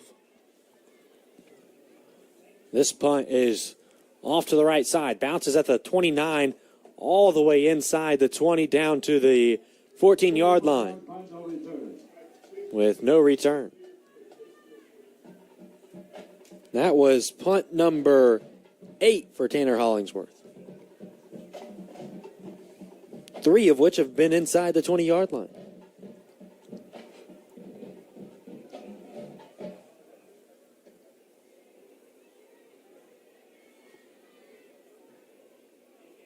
Here comes the Jones offense. And Brax Garrison. The back next to him, Omar Johnson. Throw out to the right side. It's going to be a completed pass in the middle of the field. Justin Campbell. Jones went RPO there to find Campbell in the slant. for another first down. Hines' secondary has been real close to an interception. Let's see if they can grab one here in this drive. Garrison takes it. Now a handoff stretch to the right. Tackle made up the middle as a pickup from Johnson is just 1 yard. Kelby Holmes again. His name's been called several times defensively.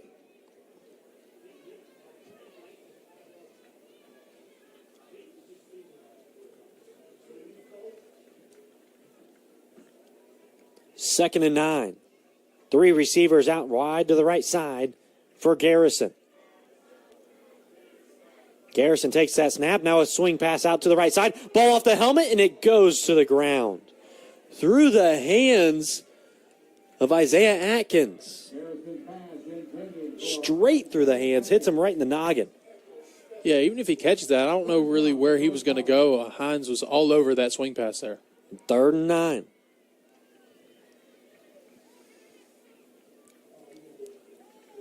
Nothing going for either team offensively. 196 for Jones, 108 for Hines.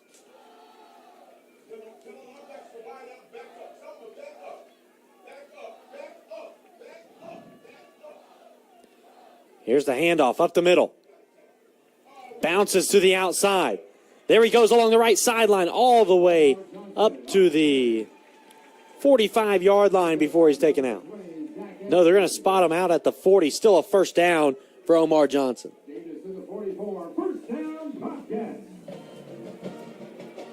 Hines had a chance to get off the field. Just couldn't quite make a tackle at the line of scrimmage. Garrison now drops back. He's going to look to throw. He's got a man. It's picked. Interception for Hines. Return past the 50. Up to the 40. A cut's being made and a tackle at the 41-yard line. Zach Andrews, his first interception of the year. Hines will have the ball in plus territory. Just what the Hines Eagles needed, another turnover to try to swing the momentum back in their favor. That's interception number 1 for Garrison tonight.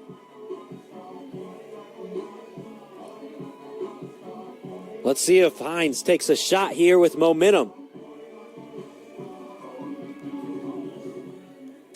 Lots one-on-one on the top of the screen. Mula takes a snap. He drops back under pressure. He's got to get rid of it. Tries to find Lott overthrown.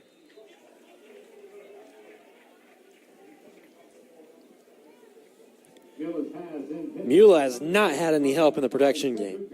Yeah, constantly getting flushed out of the pocket and just having to try to create something out of nothing with his legs. 2nd and 10.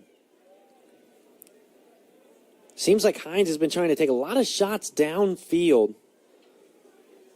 Hasn't really got Mula comfortable with any underneath stuff. The back in the backfield, Zaylon Johnson. Mula takes a snap. He's going to look to pass again. This time he takes a shot. It's Johnson. McCarty. Johnson incomplete.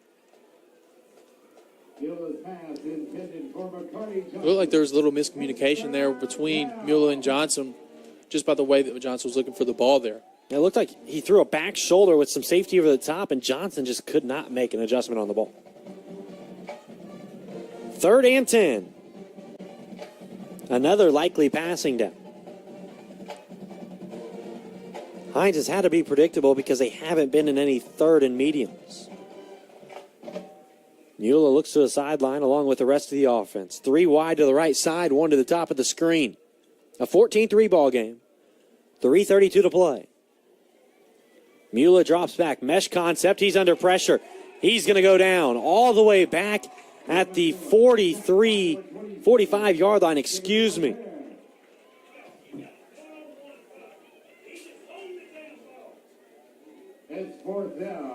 And it'll bring up a 4th down.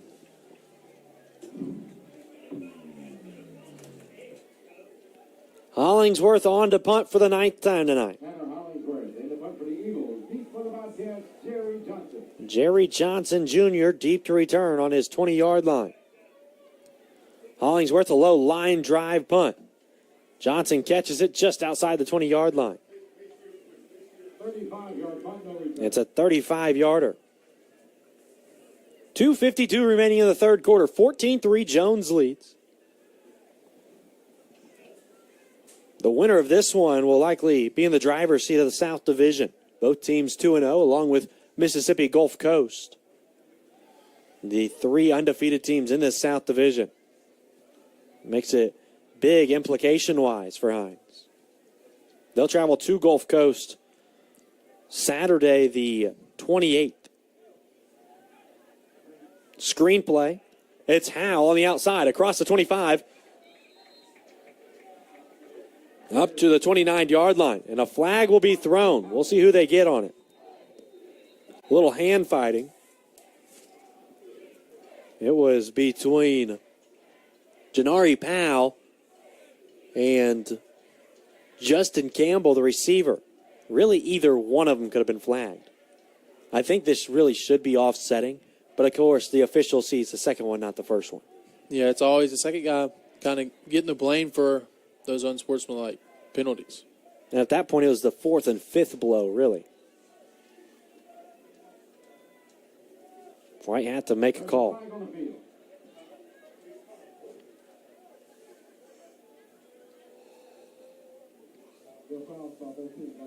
There will be fouls on both teams. Janari Powell. So both guys will get the unsportsmanlike, which is the correct call. 2nd and 2 upcoming for Jones. You know, tip the cap to the officials right there. They saw the hand fighting for both guys and throw it. They throw one flag but mean 2 penalties, which is always good to see. You love to see when both guys get caught rather than just one. Man in motion from left to right. Now the handoff jet sweep. They're going to look to throw it. Under pressure. And a sack all the way back. It'll be 3rd and 10. They handed it off to Marlon Lindsay Jr. He was looking to throw it downfield. Great coverage from Hinds. Yeah, fantastic discipline as well to not bite on that run while they try to pass it there. So great discipline there by the secondary. 3rd and 10 for the Bobcats after a negative 8-yard play. Not sure why you try to get fancy on a 2nd and 2. I see why maybe on like a 2nd and 10, 2nd and 8. But you're 2 yards from the first down marker. 2 guys each side, tied in motion from right to left. That's Tyler. Run off to the left side. Looks to cut it back. He has a hole. Now he will be tackled at the 27-yard line as Omar Johnson ran about 40 yards to pick up about 6. Here comes the punting unit for Jones. Hinds' defense continues to keep him in the ball game. They've been playing safety in the punt game. Will they try to go after it possibly here? Got to find something going.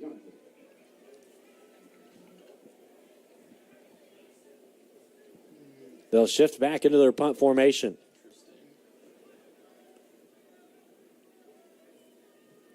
Punts off, a high spiral. It'll bounce all the way inside the 15. What a punt it was from Edmiston. Down to the 12. And now Hinds has to go 89 yards to score. 38 seconds remain here in the third quarter. It's 14-3.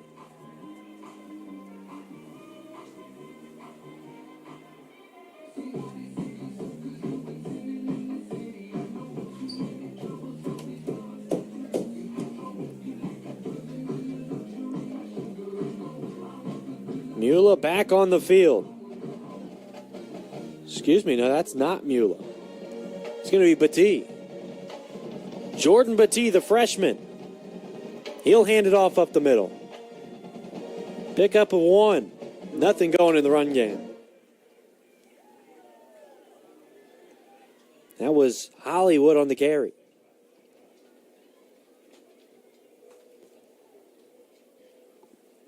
Batee has seen a little time this year. He has 1 touchdown on the ground. 2 of 5 through the air, 32 yards. 7 carries, 17 yards, and a score. Battie now looks to pass. He rolls out to the left side, stops, under pressure, takes a shot downfield. He's got Jamar Grace. Jamar Grace on the sideline with a catch. Jordan Botke, pass caught. But there is a penalty flag on the play. By number 6, Jamar Grace. And it's going to be a false start or an illegal formation. Could it be holding? Possibly. Illegal formation by Hinds. After the big play, it'll be erased. 2nd and 13 will be upcoming. As the horn went off, it's the end of the third quarter.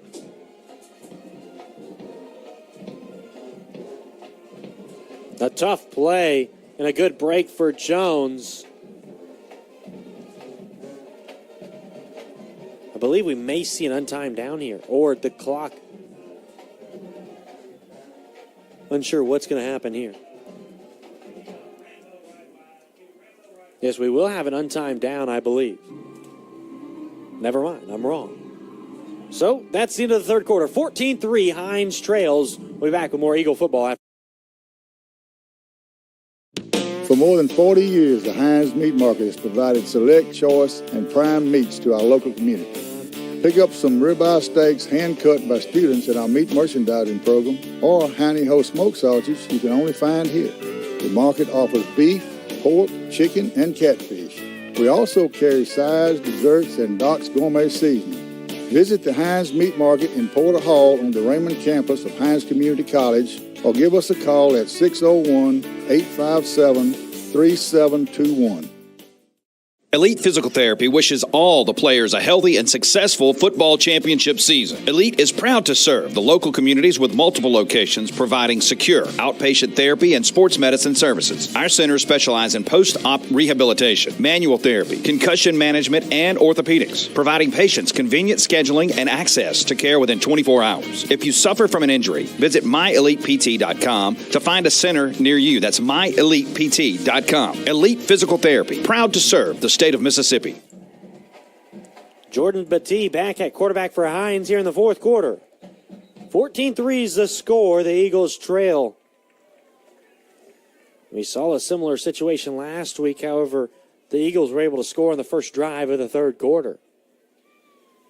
And also a completely different game from the offense. Tonight, they've been still.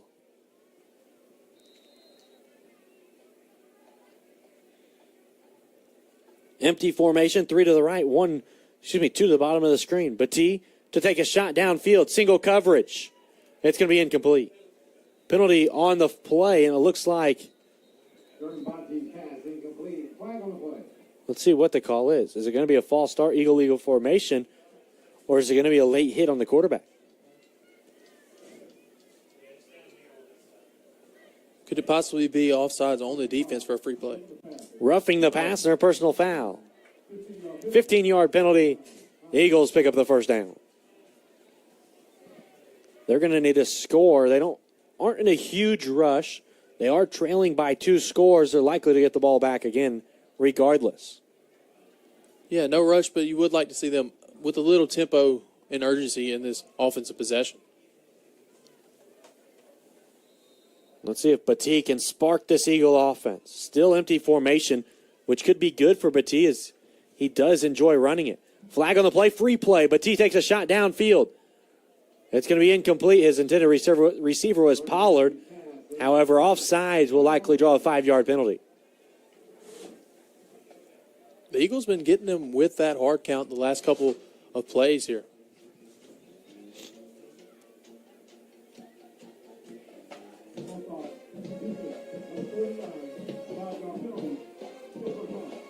They'll get Jamon Smith, defensive lineman.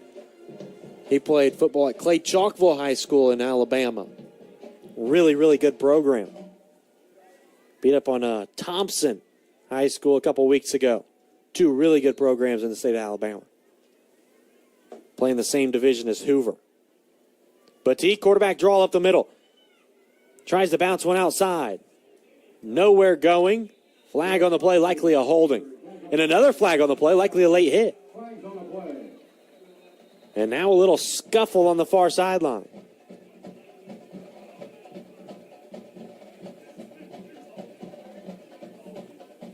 The holding will be on Hines likely here on this first down, but then a late hit, which will be a personal foul.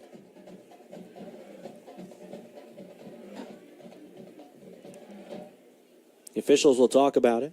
They're huddled up on the 20-yard line. Malachi Townsend will come off the field.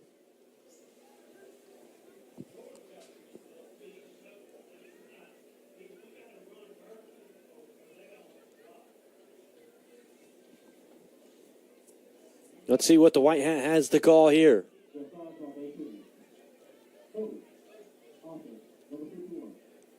A holding on Cam Williams.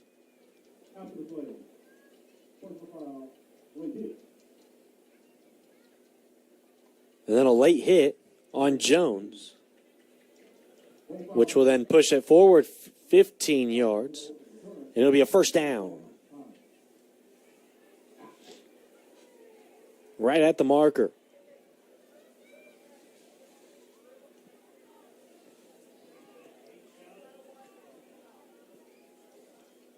.43 to play here in the fourth quarter.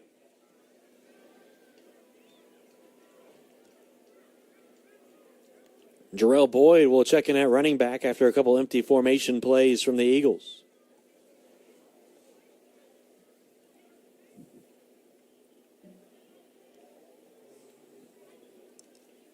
I like this combo in the backfield, a couple speedy guys in Hollywood and Batee.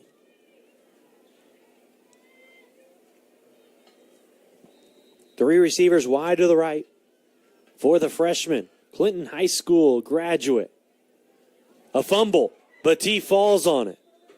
The read option looked like Batee wanted to keep it.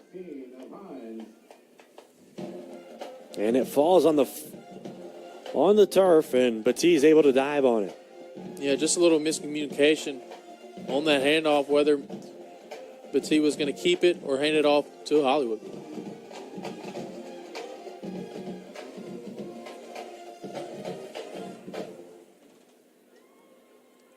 Batee now looks to pass. He's going to take a shot downfield. He's got Johnson, McCarty Johnson, incomplete pass. A little hand fighting in the top of the route. However, no flag on the play. Johnson had a chance to go make the play.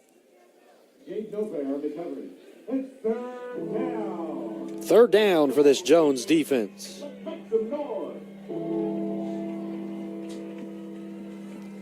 Quarterbacks tonight have combined 3 of 15. It's not going to win a lot of ball games still. Absolutely not. Batee takes the snap. He's going to look to pass on 3rd and 11. Pressure up the middle. He gets rid of it. It's going to be caught at the 30-yard line, which will be a loss of 2 yards. And here comes the punting unit. Once again, Jones sends pressure on the 3rd down to get to the quarterback and force another 4th down. Here comes the 10th punt of the game. Hollingsworth in the punt for Hines. Deep for the Bobcats is Jerry. 4th and 13.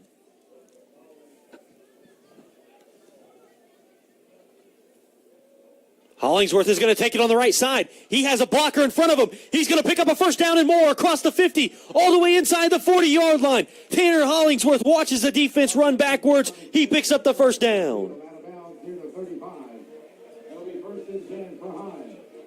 I had been waiting. I had seen him in punt coverage just drop back and nobody even look at Tanner Hollingsworth. And right there, he's able to pick up a big first down.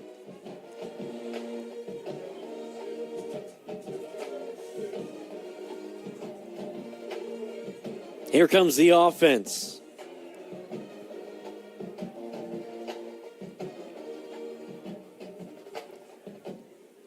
Jordan Batee still in at quarterback. Takes the snap. Hollywood off the right side. Across the 40. He'll be tackled at the 39. Jarrell Boyd on the carry. Wrapped up by number 34, Raymond Collins.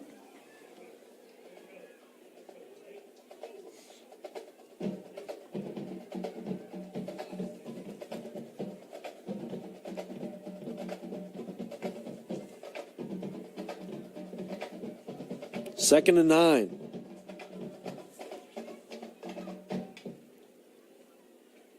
Batee takes the snap. He drops back. A little pressure off the right side. He's going to take a shot downfield. Nobody's there. It's going to be intercepted.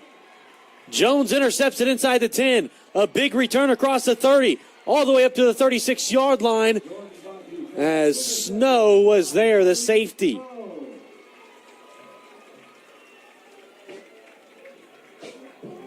Miscommunication between the receiver and Jordan Batee.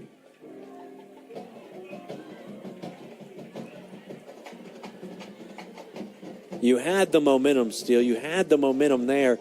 They try to take a shot, and it's just miscommunication on the outside. Yeah, just miscommunication, the worst possible time to give the ball back to the Bobcats here. Here comes Garrison at quarterback. He'll take the snap. He keeps it up the middle. A carry of a yard.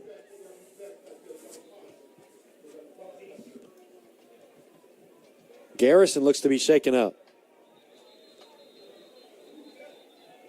Excuse me, that's Trent Howe. Howe was actually in a Wildcat formation as he's on the ground after a pickup of a couple.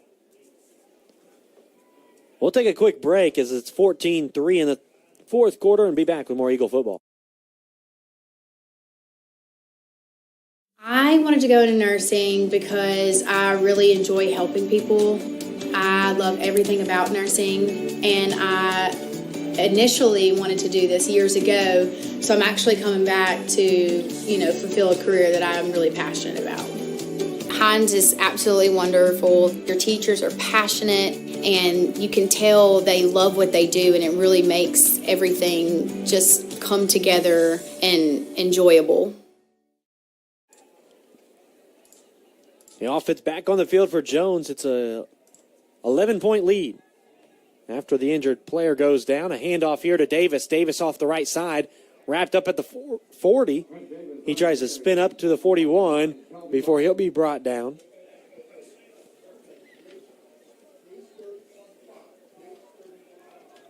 It'll be 3rd and 7.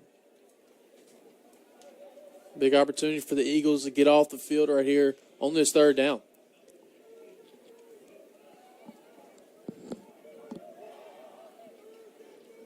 Time of possession has been in the favor of Jones. 3rd and 6. Garrison drops back. He's going to look to throw. Pressure up the middle. He steps up. He's going to slide down. It'll be 4th and 5.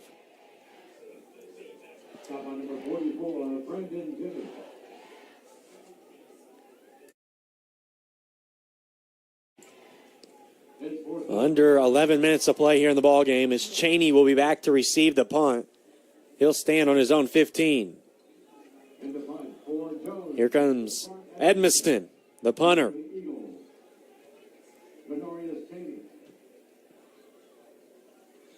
Edmiston has had a nice night punting the football as his punt's away. High spiraling kick, bounces into the end zone, touchback. That was Edmiston's 9th punt.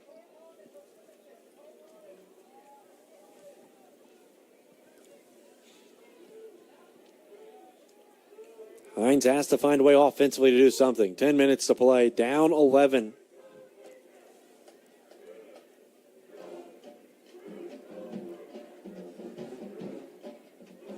As it looks like they'll go 3 receivers to the right side, 1 to the bottom of the screen.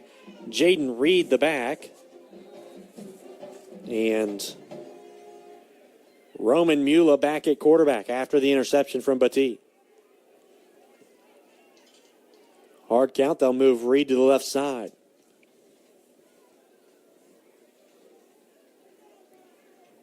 Mula takes the snap, drops back. Tunnel screen. It'll be caught. A move made up and a 2-yard gain. McCarty Johnson on the reception. Brings up 2nd and 8.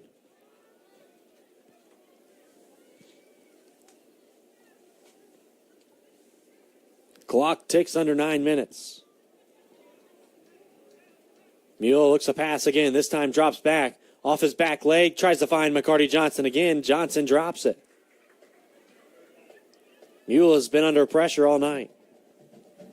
3rd and 8. Incomplete. It's 3rd down.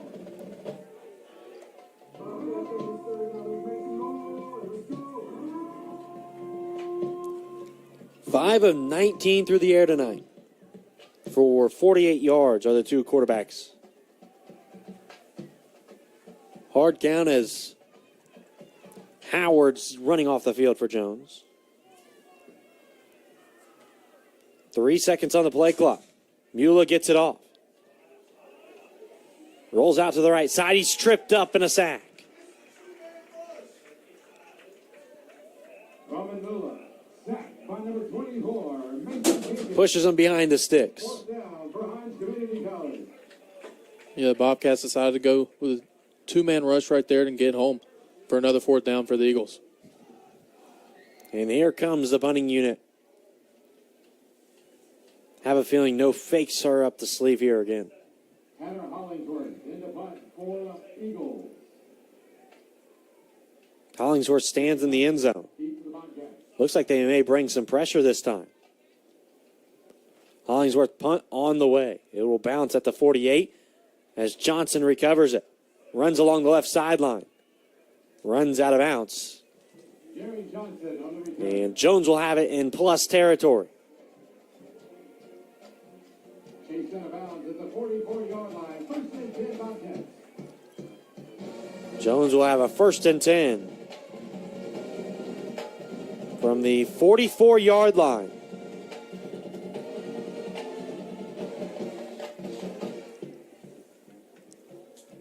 Hinds needs something badly to happen here.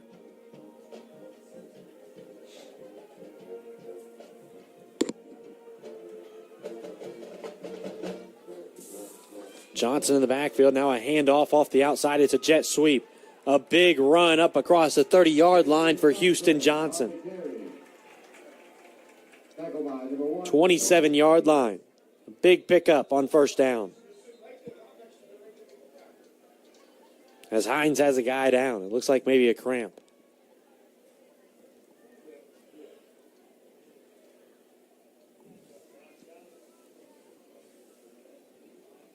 One of the big boys up front is going to get his hamstring stretched after the cramp, and with 8:27 remaining here in the ball game, 14-3, Jones leads.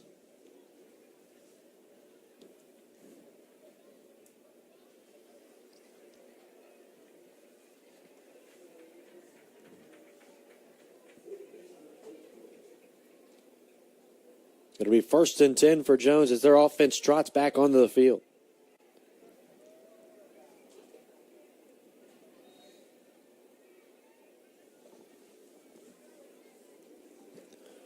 Omar Johnson still the back alongside Brax Garrison. They hand it to Johnson off the left side. He makes a cut across the 20-yard line. Pick up a 12 for a 1st down.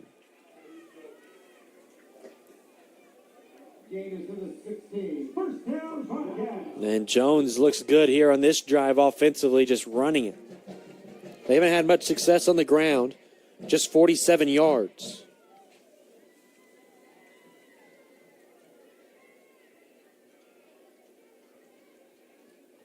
Tight end in motion from right to left is Ryan Tyler. Now the handoff up the middle. That time Johnson met after a couple yards.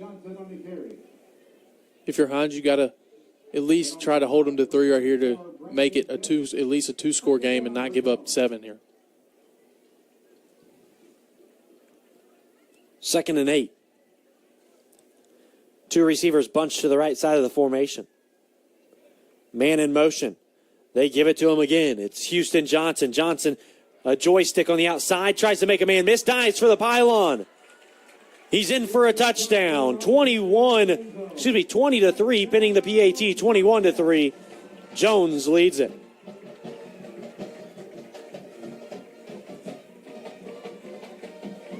Hinds' defense was put in a bad position yet again tonight. This time they just can't stiffen up when needed to. Here comes Edmiston. On to kick the PAT. Lindsay the holder. Kick up. Kick good. 21-3. Jones leads it with 7:10 remaining in the ball game.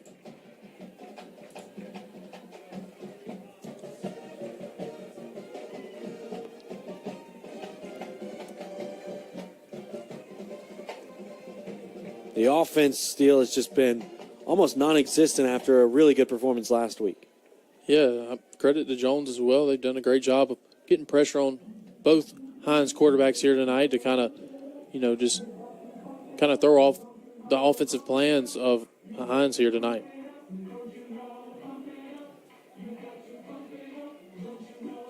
Jarrell Boyd, along with Trey Henderson, they'll be back to receive the kickoffs.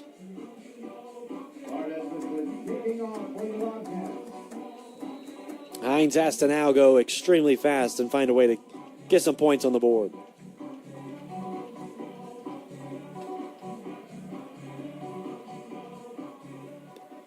The kick, it's a high one. A fair catch called for at the 21-yard line. It was caught by Dalton Keys. That's where he called his fair catch. Scuffle over at the 25-yard line. The officials will step in. Send both teams to their respective benches.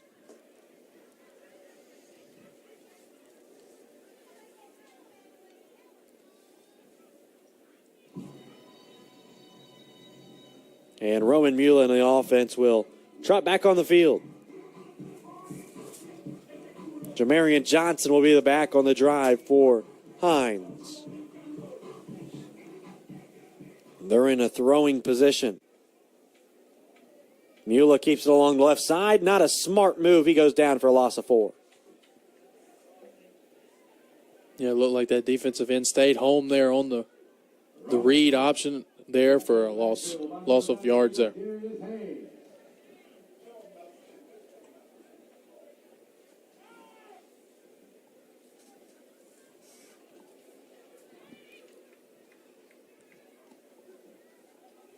Jamarian Johnson still the back.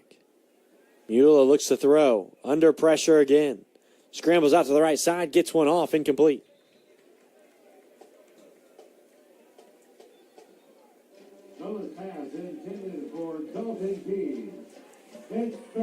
Keys was the intended receiver on that second down play. 21-3 score. 6:33 to play here in this fourth quarter. Hinds offensively, 117 total yards.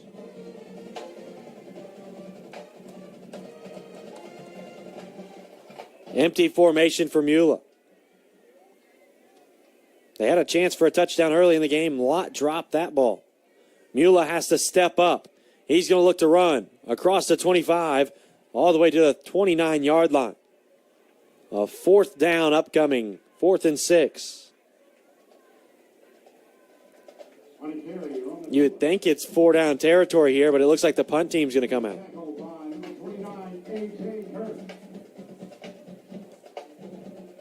And they will. This ball game may just be out of reach still. Yeah, maybe that's what the impression is on that sideline, to just kind of punt it away and just let this clock dwindle down here. As Hollingsworth is out for his 11th punt. Hollingsworth holds it, now gets the kick away. Bounces at the 35-yard line. It'll stay put. That's where Hinds will down it, and Jones's offense will take over. Under 6 to play.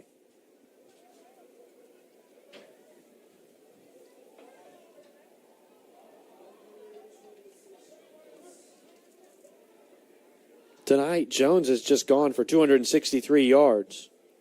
75 on the ground, 188 through the air.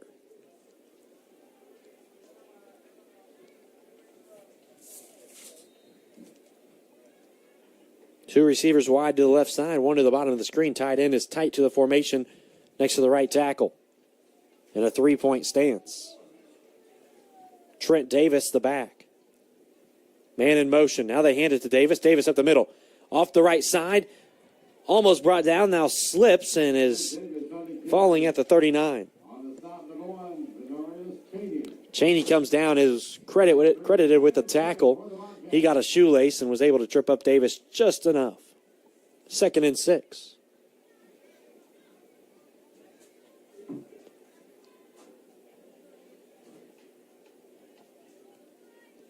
Jones will be in no hurry. Probably likely to run some clock out. Still, we see why this Bobcat team is number 9th in the junior college rankings. Yeah, absolutely, just solid all the way around. Hand off to Davis, little right side. He's going to try to get the edge. Tackled at the 40. That time it's Moffitt who comes up with the tackle. Tackled by number 0, Katwaya Moffitt.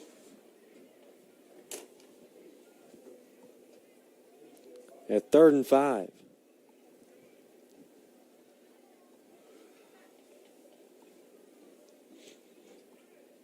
Again, no rush for Jones, nor should there be, with 4:23 on the clock. 15 on the play clock.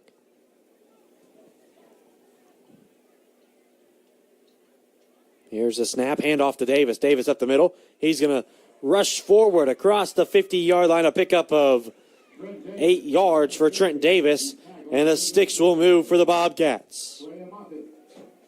First down, Bobcats. Under 4 to play.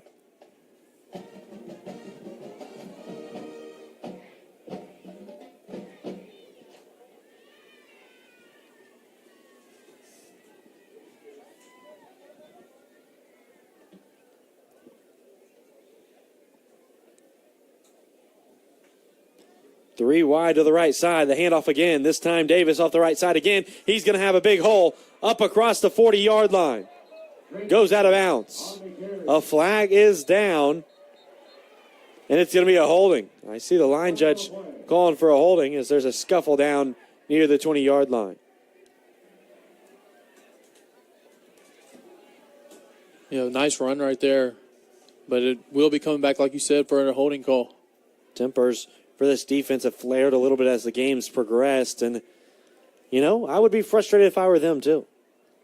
You hold an offense that averages 33 points a game to 21, and your offense is still yet to score a touchdown. Yeah, definitely played hard and physical here tonight.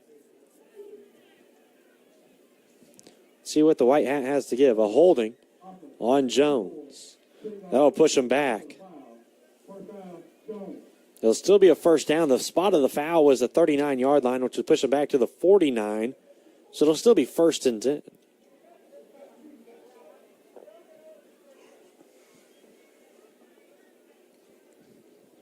Not only has this defense kept him in the ball game and really just should be frustrated because the offense hasn't scored, but the offense has put him in really, really bad situations.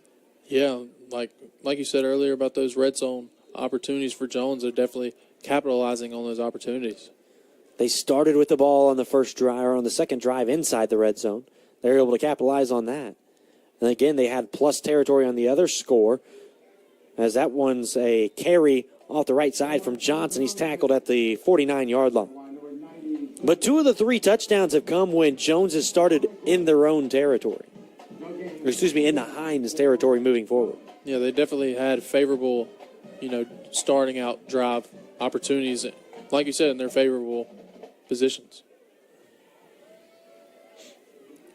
2nd and 10 from the 49 is the Jones offense. Under 2:30 to play. It's still Johnson in the backfield. Garrison takes the snap. A stretch play to the left side. Johnson fumbles it. It'll be scooped up by Cheney. Cheney has it up at the 44. A big play there from HINDS with 2:15 to play.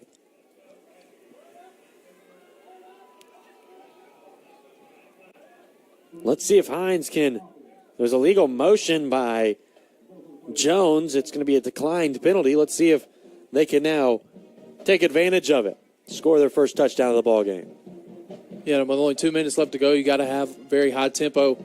Almost need to call 2 plays at once.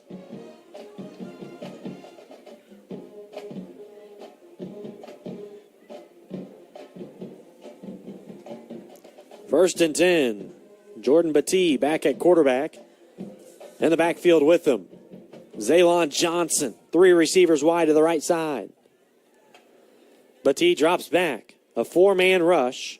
He has to scramble to the right side. Under pressure, tosses one out of bounds. And these quarterbacks have had 0 time tonight. That stops the clock at 2:09.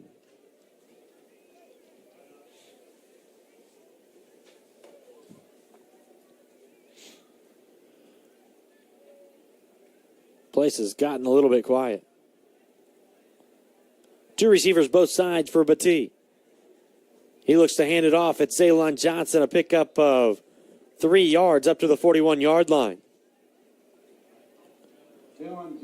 And don't get me wrong, Steele, this defense has given the offense some opportunities in their plus territory when they started Jones. Right there, for an example, the interception, another example, but Hinds has not been able to capitalize.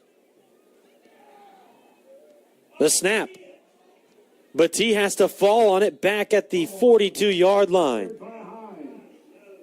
And it's going to bring up a 4th and forever for the Eagles. It looks like they're going to send out their punt team one more time here. The offense will trot off. Here comes the punt team.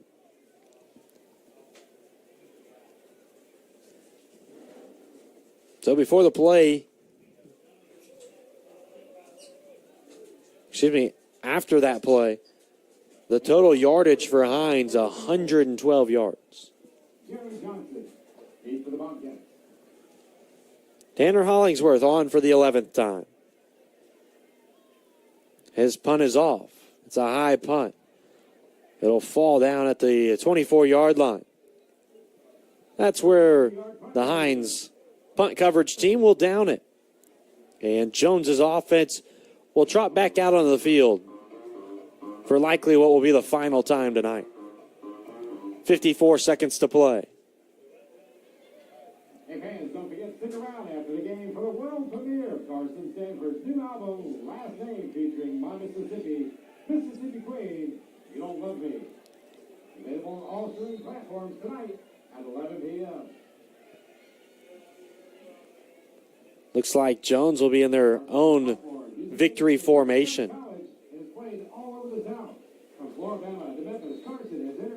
The shotgun victory formation.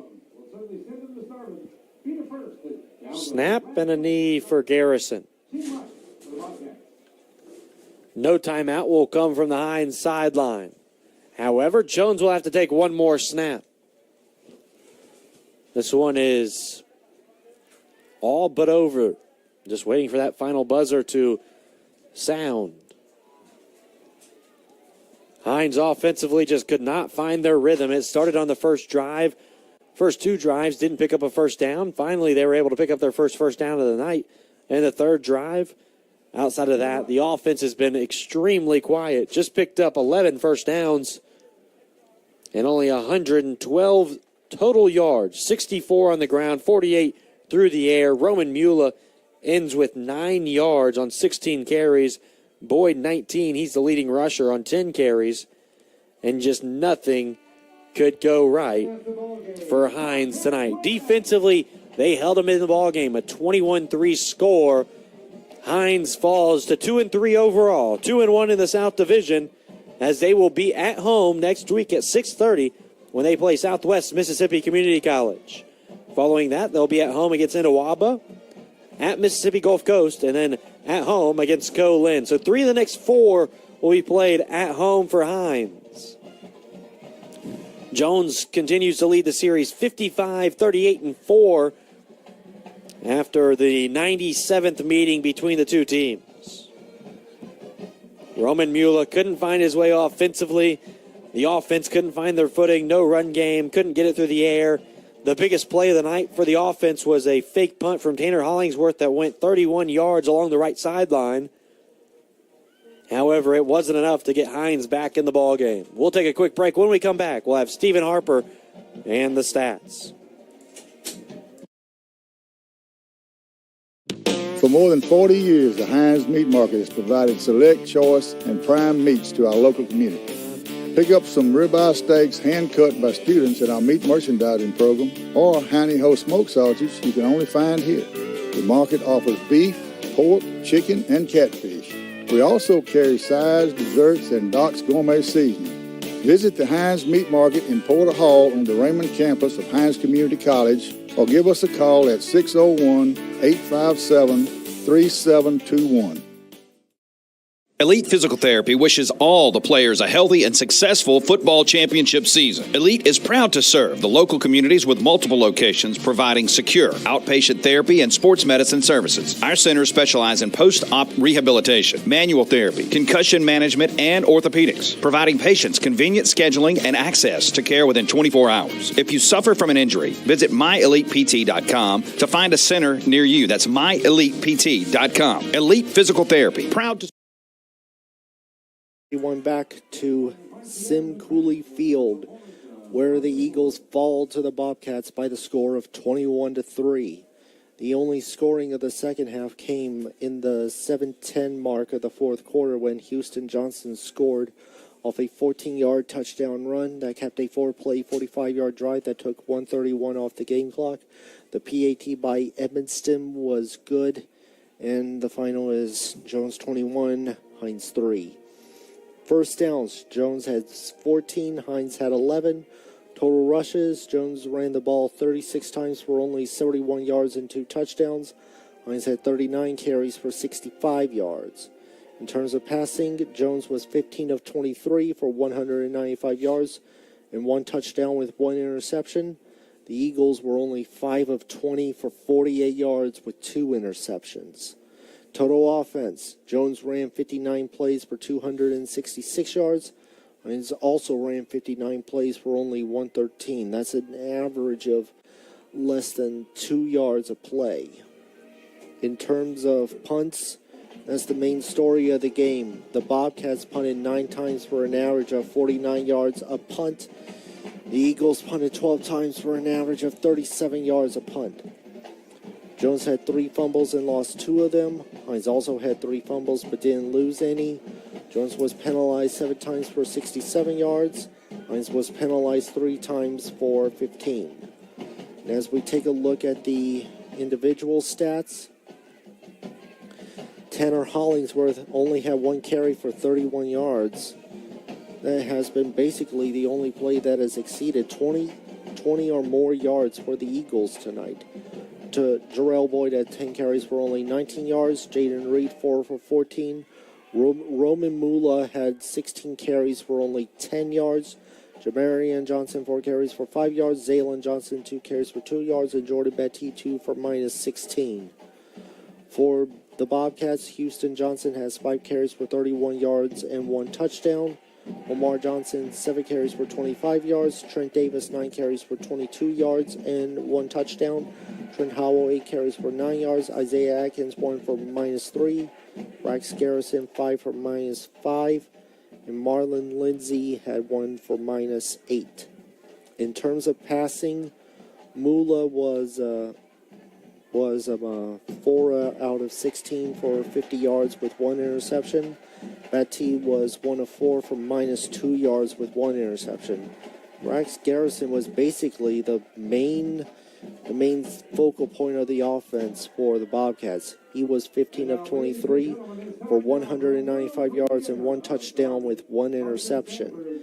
In terms of receiving for the Eagles, Jarrell Boyd has 2 catches for 17 yards, Jamar Grace 1 for 15, Tyrell Pollard 1 for 14, and McCarty Johnson 1 catch for 2 yards. For Jones, Houston Johnson led the way with 5 catches for 26 yards. Justin Campbell 2 carries for 82 and the 1 touchdown. Trent Davis 3 catches for 28 yards. Harrison Knight 1 for 22. Latrell Neville 2 for 19. And Trent Howell 2 for 18. Looking at interceptions, Zach Andrews provided one of the few bright spots for the Eagles. He has 1 pick for 17 yards. For Jones, Tyreek Snow had 1 interception for 26. And Kevin Lofton also had 1 pick for Jones.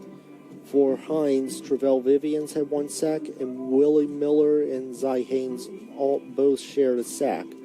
For Jones, they guide Tamula 6 times tonight. Raymond Collins has 2 sacks. Jaden Albert, Mason Jenkins, Adarius Haynes, and J.D. Stewart each shared 1 sack. Each had 1 sack for the Bobcats. Looking at tackles, Kaswaya Moffett has 6 tackles, 6 solo tackles. Brendan Jennings 4 solo and 3 assists. Kelby Holmes 4 solos. Damian Waller and Zach Andrews both had 3 solo. For Jones, Raymond Collins has 6 solo. J.D. Stewart 3 solo and 3 assists. DJ Cloyd 3 solo and 2 assists. And do we have any other scores from around the league? I have not had any other scores from around the league. Well, it's a hard loss for the Eagles. They fall to 2-3 and 2-1 in South Division play. Jones goes to 4-1 and 3-0 in the South. Those are pretty much the stats for tonight's ball game. Hopefully, we'll post up better numbers when we host the Bears of Southwest. And last I heard, East Central was beating them pretty badly, 48-15. Wow. All right. Well, it'll be Southwest at home at 6:30 next week, as Hinds will fall to 2-3 on the year, 2-1 in the South Division. From Steele Altmeyer, Stephen Harper, I'm Avery Dugan, wishing you all a good night, and as always, go Eagles.